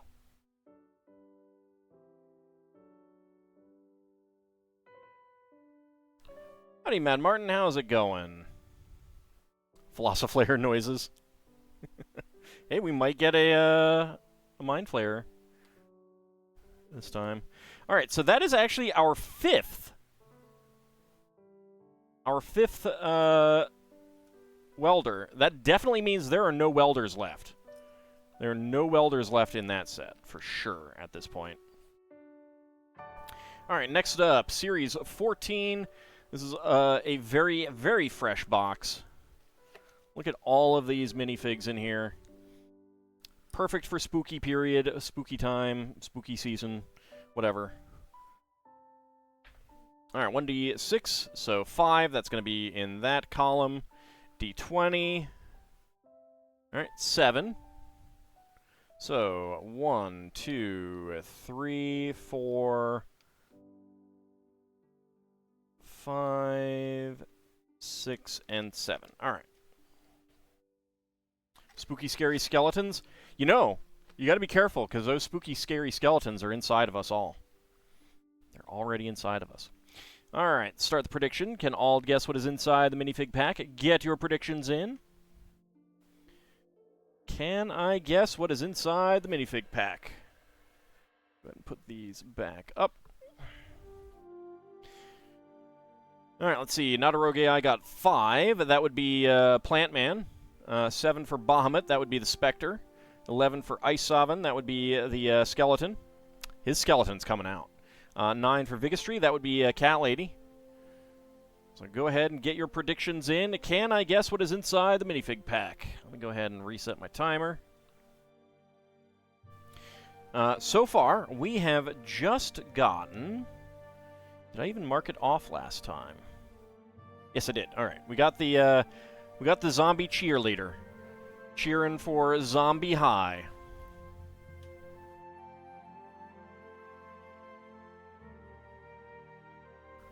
A Leonin football star. Shouldn't it be? Shouldn't be a Leonin like Leonin in a costume or something?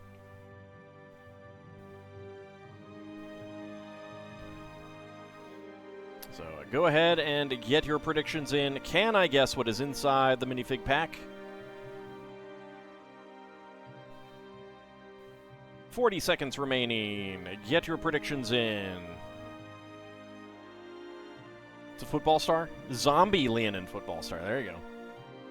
Lokatha water polo player. Now, I'm not sure if that would be cheating or not because they can't breathe air. And they can't stay under. Second guess totally can't miss. Minotaur Station Master. But is it a zombie Minotaur Station Master? Alright, few seconds remaining. Finally got it to work. Nice. Alright, predictions are closed. Excellent. Alright. And let's go. Alright, what do we got? What do we got? A torso. Actually, okay. 8.43. I do believe that we have the wasp, the flyman.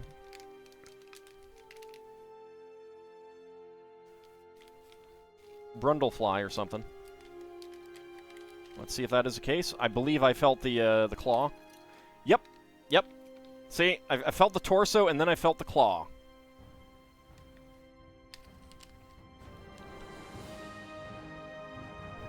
Alright, so that was 8.43. Let's go ahead and choose the outcome. Within 20 seconds, complete that prediction. Alright, Bahamut, Kinshir getting the hams there. Very nice. Lord Canis, Ice Oven, Crimson Clover, Vigistry going for 20 to 50.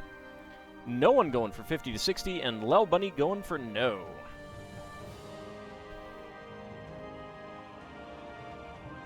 Damn Brundlefly.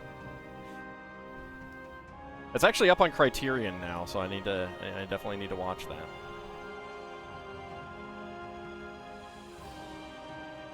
I have not seen that in a very, very long time.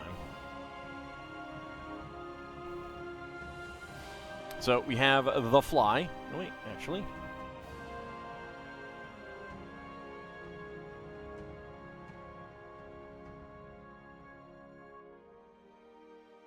One of these days, I'm accidentally going to hit deactivate, because it's right next to it.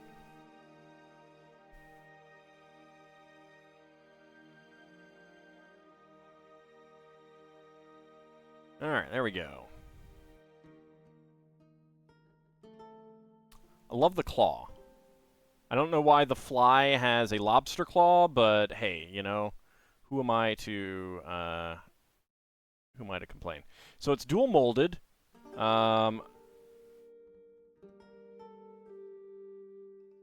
Soft plastic with hard plastic trans red. And, yeah, Brundlefly. Alright. So that is Brundlefly there. Go ahead and mark him off. I don't know how many of those I'm actually going to want, so I may not open more, but we'll see. Alright.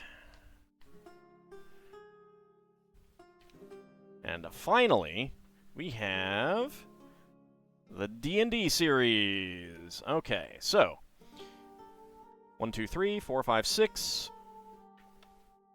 Alright, so that is 5, so we're on the second tier.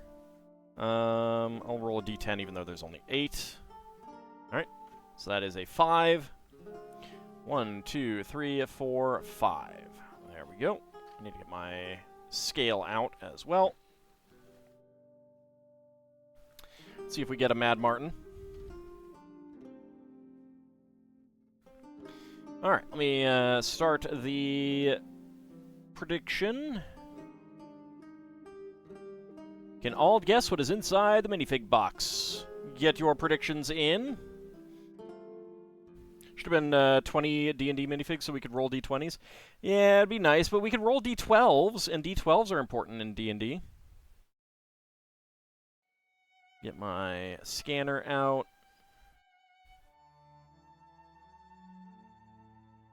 Okay.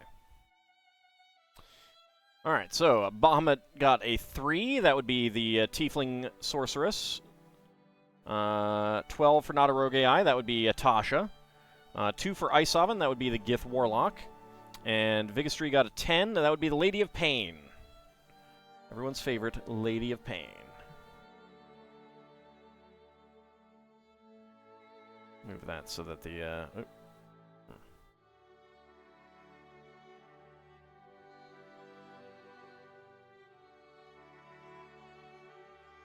Trying to get the light not... Okay, the light's at least not on this. It's on this part, though. Leonin Paladin Adventure. And a Minotaur Porter. And it's gotta be D&D. These are all D&D figs. It's obviously gonna be wrong. Alright, 30 seconds remaining. Oh, I should actually switch on over to my weight guide. It's kind of important. Kind of important. Not doing D&D. Alright, well, I mean, it's okay if you want to always be wrong. That's fine. It's not my fault. Not my problem. Alright. I mean, you can just, like, pick random fantasy stuff, and chances are it'll be D&D enough.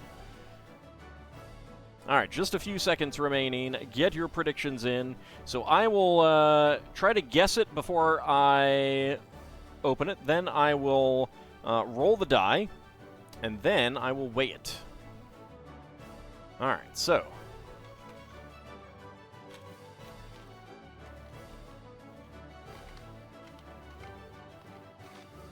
I'm actually hearing that not a lot is moving around. I feel that some stuff is stuck.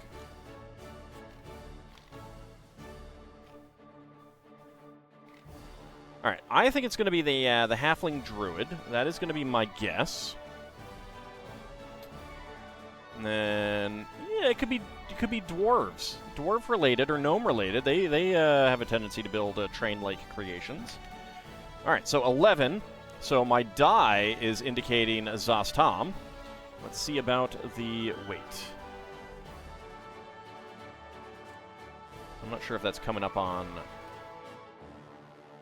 screen. I don't know if that's picking it up. All right, 20.10. 20.10. That looks like that's going to be the Halfling Druid. Okay. All right, I'm saying that the weight is indicating the Halfling Druid. So let's see. I do always deserve hams. Always deserve hams.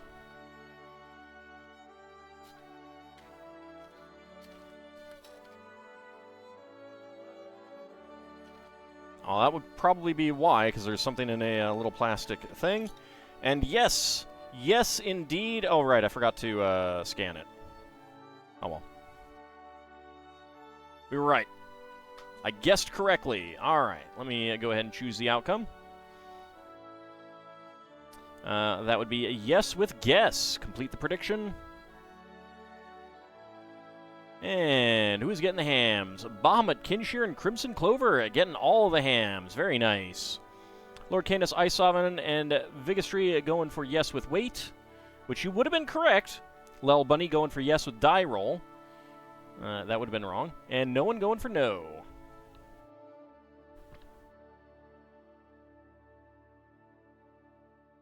All right, let's move the scale for the moment. And let's get our Halfling Druid built.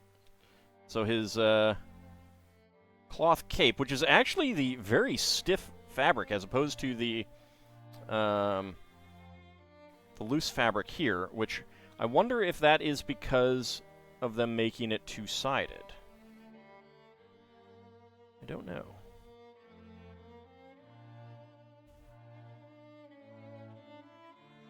Bahamut has redeemed Feed the Dragon. Nom nom nom nom nom nom nom nom nom nom nom. So tasty. Yum.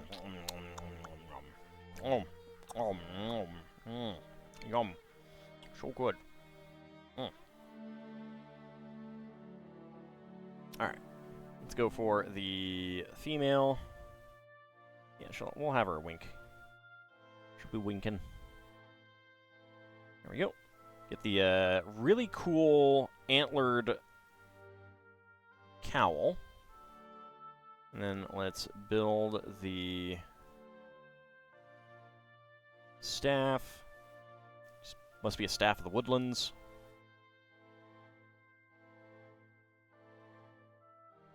Wait, actually, let's see.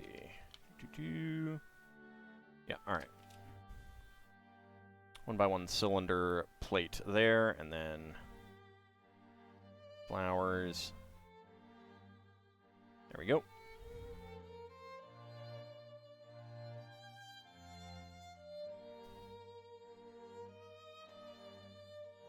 All right, Bahamut, have a good rest of your night. Thank you very much for coming on out. And a tan birdie, which is a new color, a new print.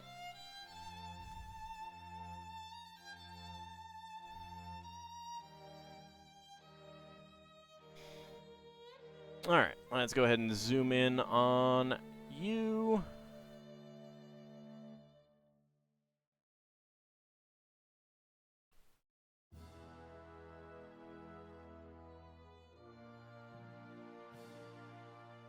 There we go. Pretty neat staff. Love the birdie. The outfit's pretty cool. Torso printing. Got... I should have looked at this before I put the cloak on, but there's some torso printing on the back as well. I do really love the cowl. And here we have the other minifig head. All right, that is our halfling druid. So let's go ahead and mark that one off. There we go. All right. So no Mad Martin flair, unfortunately, but there is always next time. And of course, spare parts. We got the head, the 7-petal flower in red, and the brown 1x1 cylinder plate with hollow stud.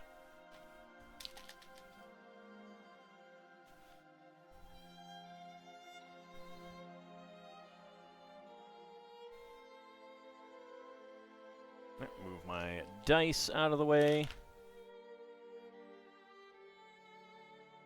All right, back to our train. Back to our train of thought.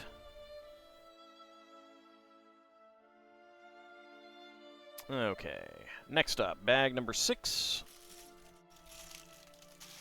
Next up, Munich. Onboard service features a waiter service and a restaurant carriage. I think we're going to make the interior.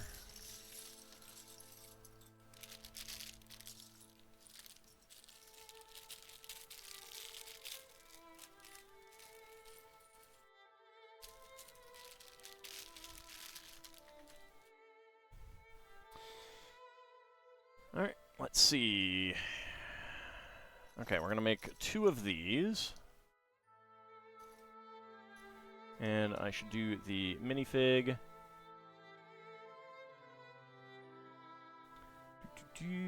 Okay. Single-sided head.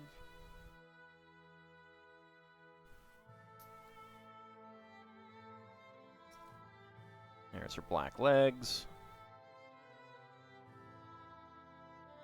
A tray. And a clear cocktail glass, and the hair.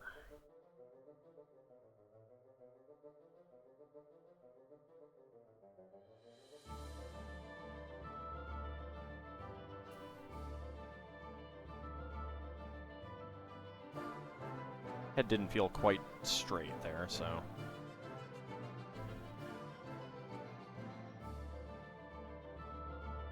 There we go. And a car door as a very large towel. It's a very large towel, but, you know. What do you do? What are you going to do, right? All right, let me go ahead and zoom in.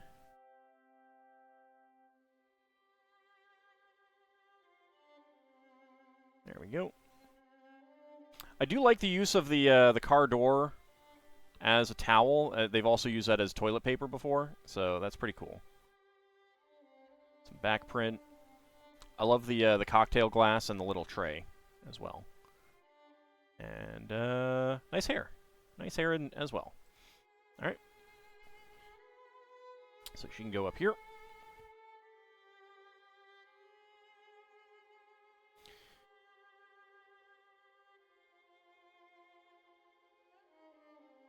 Alright.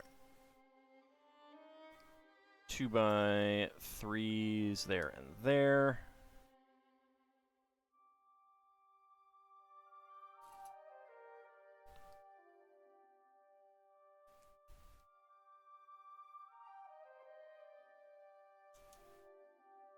Some side studs.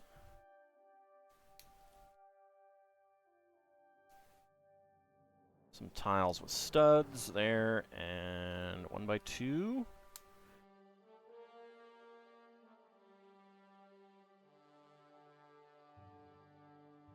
There we go. Mold mark is now on the bottom there.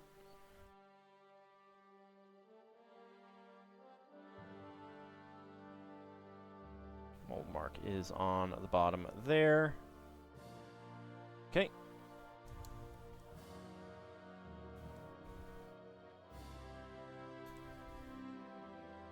There we go, and then, let's see.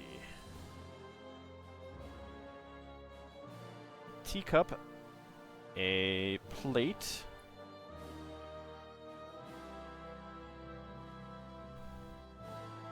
Gold 1x1 cylinder tile. Let's see, is that... Yeah, clear 1x1 cylinder plate with hollow stud. And a red... cupcake base for a little lamp. It's pretty cool. Cocktail glass and a plate right there. There we go. So that's one table done. And the other table, do the exact same thing.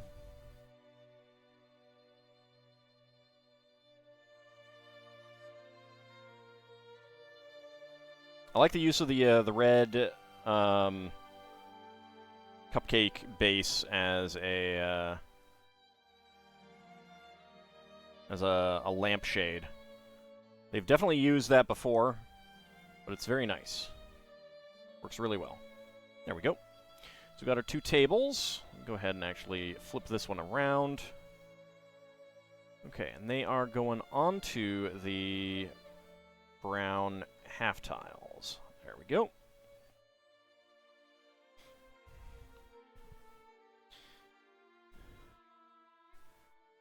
Alright, and the center brackets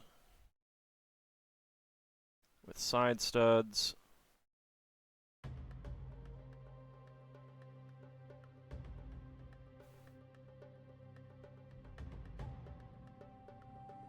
One by two plate and half tile. And half tile on the other side as well.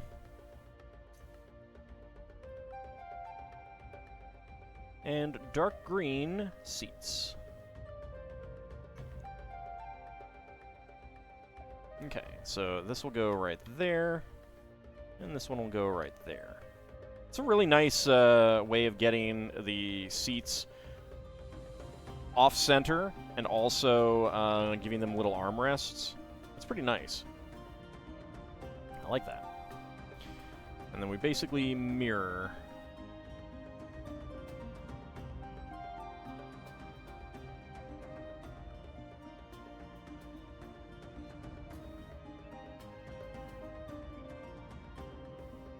on this side.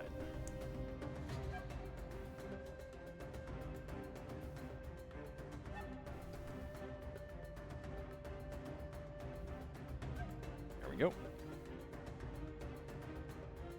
And there we go.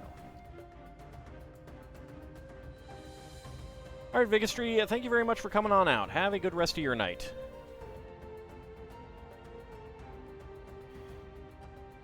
Alright, now back over here, let's flip it around. We got the, it's going to be the bar section.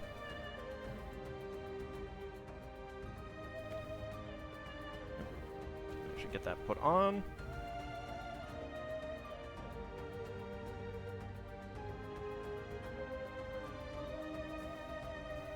There we go.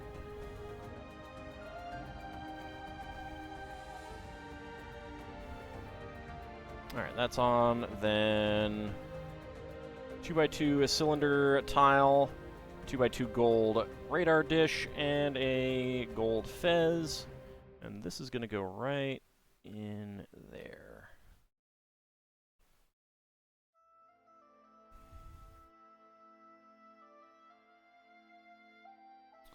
Okay.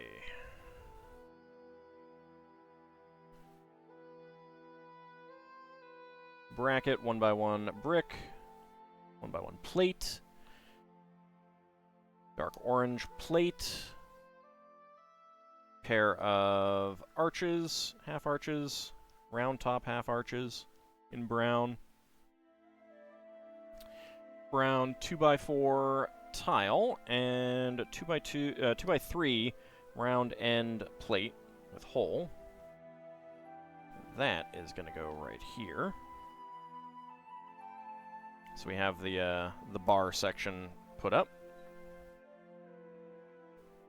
And then above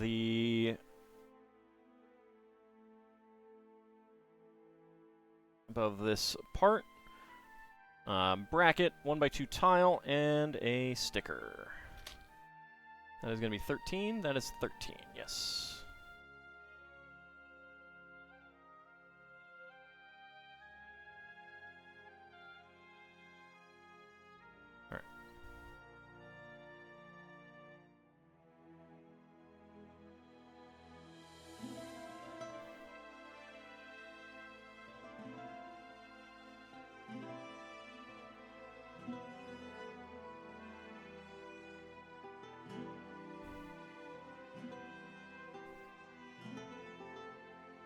Okay, it's a little off-center, but that's okay.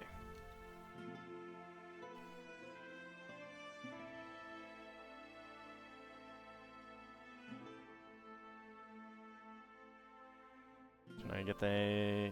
Nope. I mean, you can see that it is mirrored, though. That's pretty cool. Alright. Go ahead and put the stickers back. Alright. In front of the mirror, we get a 2x3, a 1x3 with 2 studs. There's a trans orange 1x1 plate, clear 1x1 plate.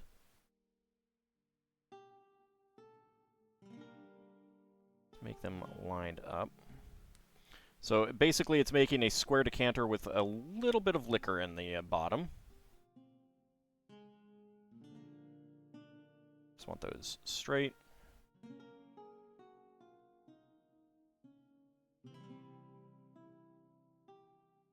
That's straight.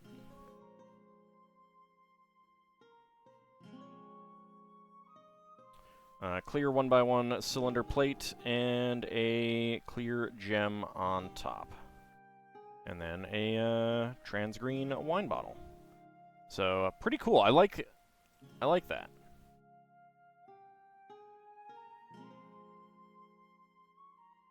It does make it look like an actual, like one of those square decanters. Like holding, what, bourbon or something? Whiskey? One of those other liquors whose name I'm blanking on.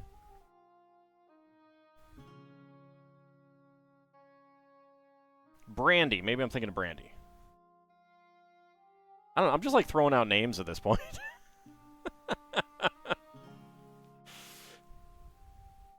You can tell how much cognac. That's a good one. You can tell how much I drink.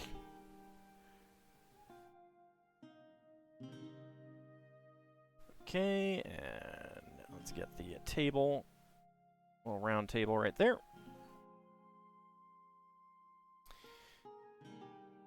All right, we get another 1x3 with 2 studs. We've got 1x2 half cylinder tiles with center studs on there, and on one we get a lime, and on the other a mug. Okay, that goes right there. And then we have the 4x4 with curved cutout.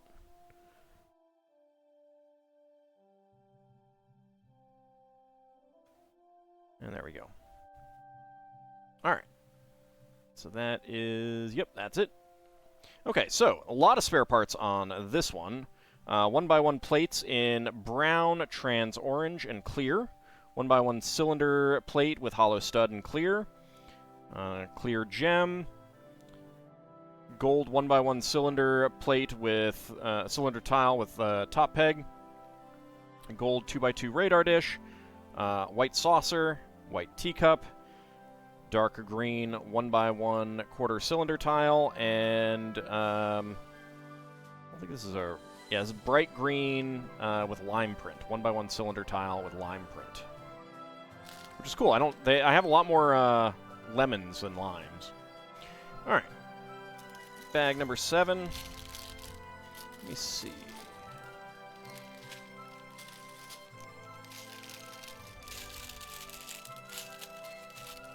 We'll probably finish with this bag, I think.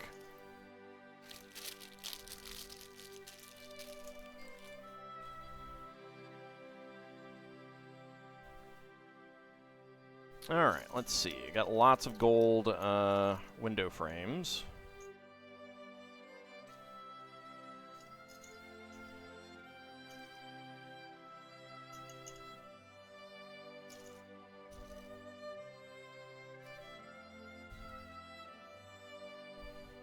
Alright, 1x2 tiles.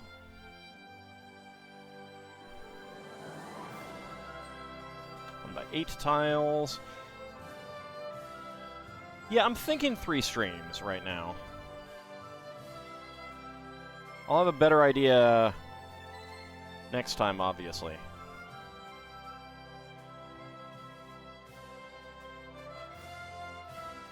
But this does feel like about a 3 stream, and consider, like,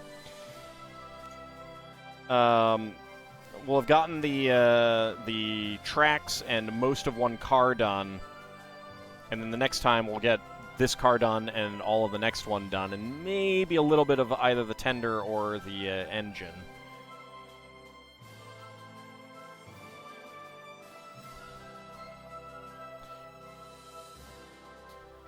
Alright, now these are a pretty neat, relatively new bracket. We've got 1x2 to 1x2 upward center bracket. And the way that this one works is that because it's the center one, you got 5 plates in a brick width. It is pretty perfect for getting off-center stuff. They did have a tender of the Orient Express, yes. Yes, little known fact. Little known fact.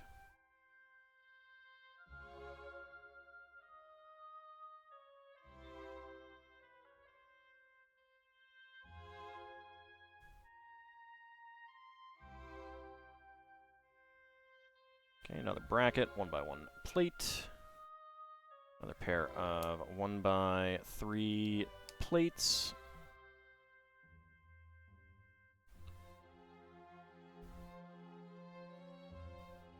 Gold window.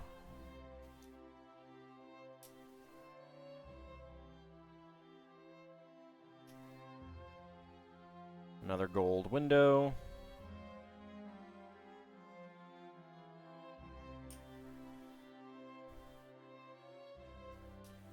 By 3 plate, 1x2 to a 1x2 upward bracket, and a 1x1, and another 1x3 plate,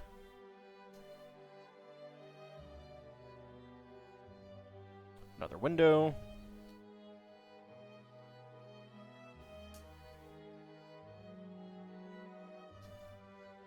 and a brick, another window. 2 plates. A bracket and a 1x1 plate.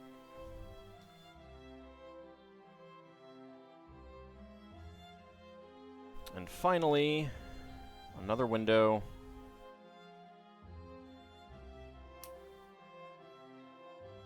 A bracket, 1x1 plate, 1x3 plate, and a 1x3 tile.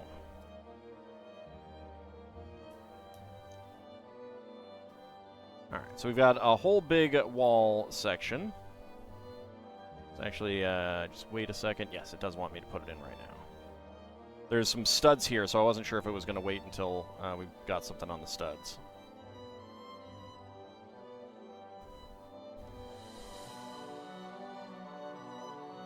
So there we go.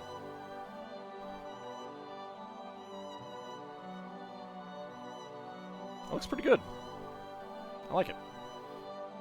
The windows would look a little bit better if they were round-cornered. But what are you going to do? Alright, so that is going to be number 11 on that.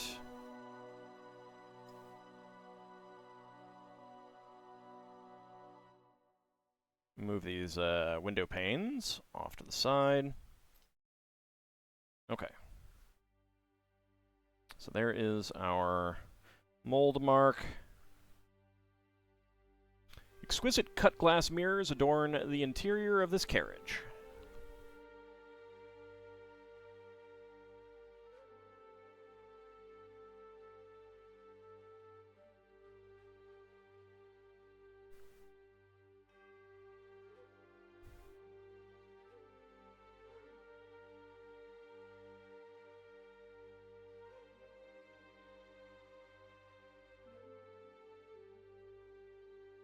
There we go.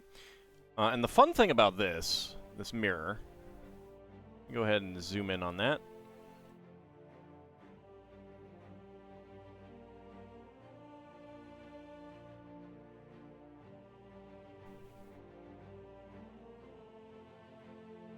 Is that we are talking about Lego birdies in there, and also those are grapes. Those are the grape cluster pieces. So that's really lovely. That's really adorable.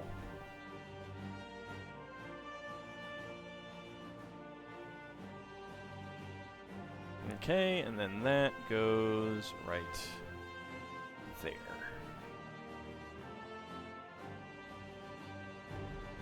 We got a nice cut glass mirror on the back wall. Burb stealing the wine grapes, yep.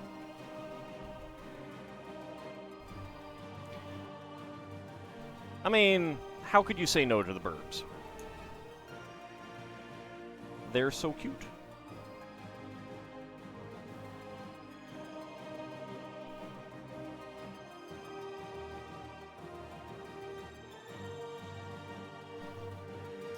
Alright, some glass, another bracket, 1x1 plate.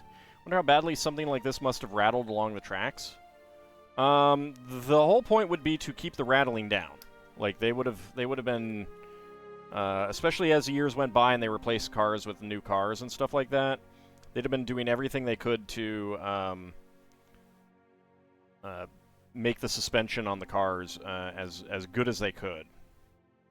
Like, this is the height of luxury at the time.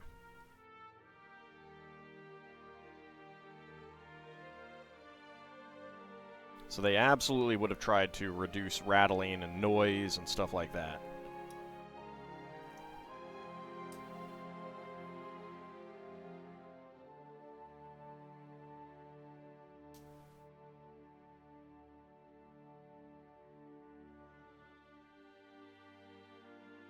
Wonder how much of that suspension technology went into World War II tanks? Probably quite a bit. I mean, a lot of it would have gone into cars as well.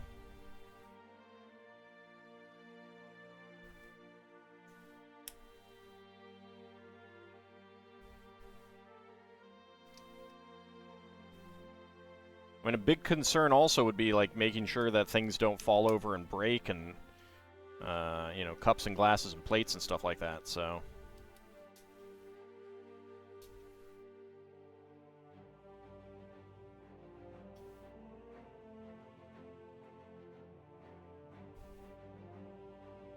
There we go. And finally, the last window.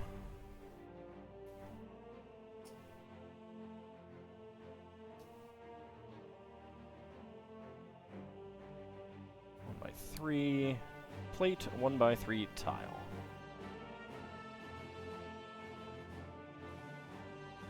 Well, I mean, it would depend, Lil Bunny. It depends on... I mean, everyone is working on developing things for their own stuff. Like,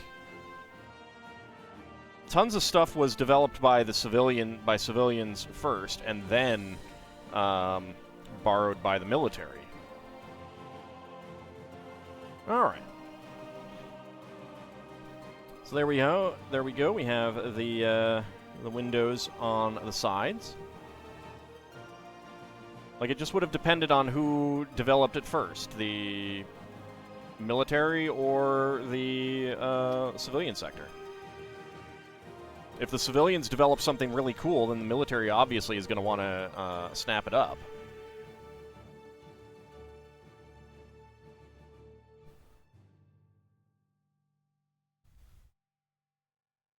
So I'm guessing that this is actually a, not a table, but a stool.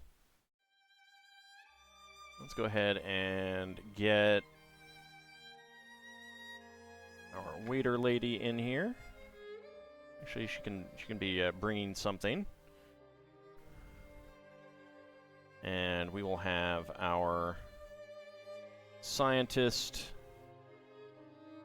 and Pippin Reed sitting down for a meal.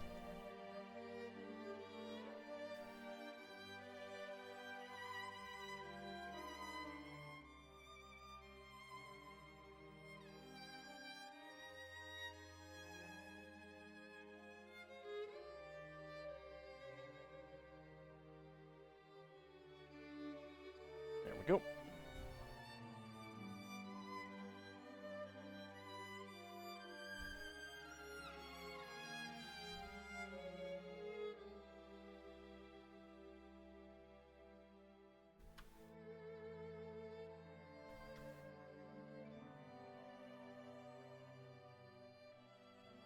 Maybe she's interviewing the scientist.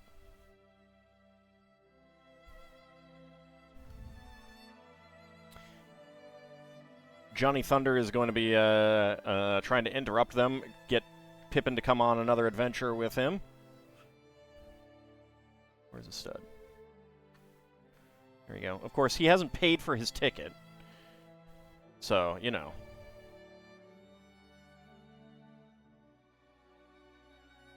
Also, you can look down that part of the train.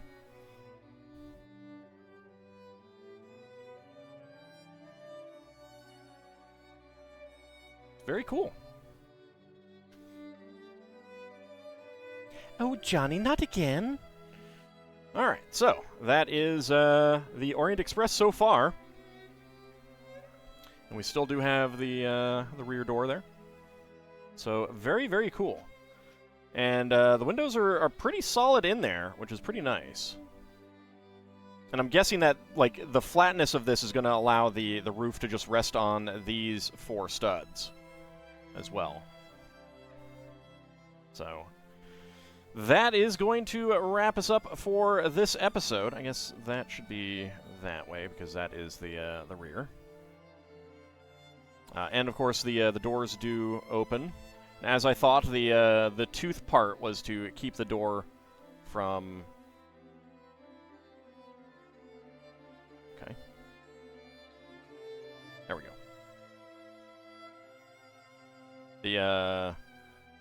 The wedge plate was blocking it. But yeah, the tooth part there is there to keep the door from swinging closed any further.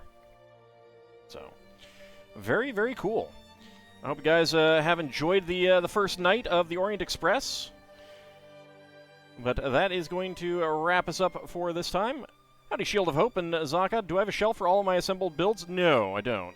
I have multiple shelves for some of the assembled builds, and then I also have random places for things that I may take apart, I may not take apart, stuff like that. Thought Pippin was the old man? No. Pippin Reed is the reporter lady. She is from the Adventurers sets. The old guy, he's similar to the old guy in the museum, but the doctor from the Adventurers line, it's not him. It is the he's in the museum set.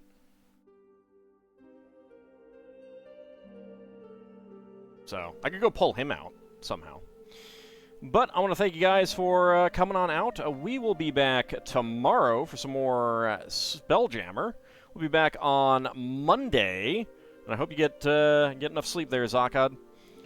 We'll be back on Monday as well for Xenoblade Chronicles 2. We'll be back on Wednesday for some more Lego building. We will be back on Friday for some more Lego building as we continue this. As I mentioned on the Discord, I'm suspending the retro streams on Friday mornings because I'm needing to take care of some mental stuff kind of thing. So Monday we pull Cosmos. I sure hope so, but I also kind of doubt it. All right, thank you very much for coming on out, and I shall see you next time. See you then, everyone.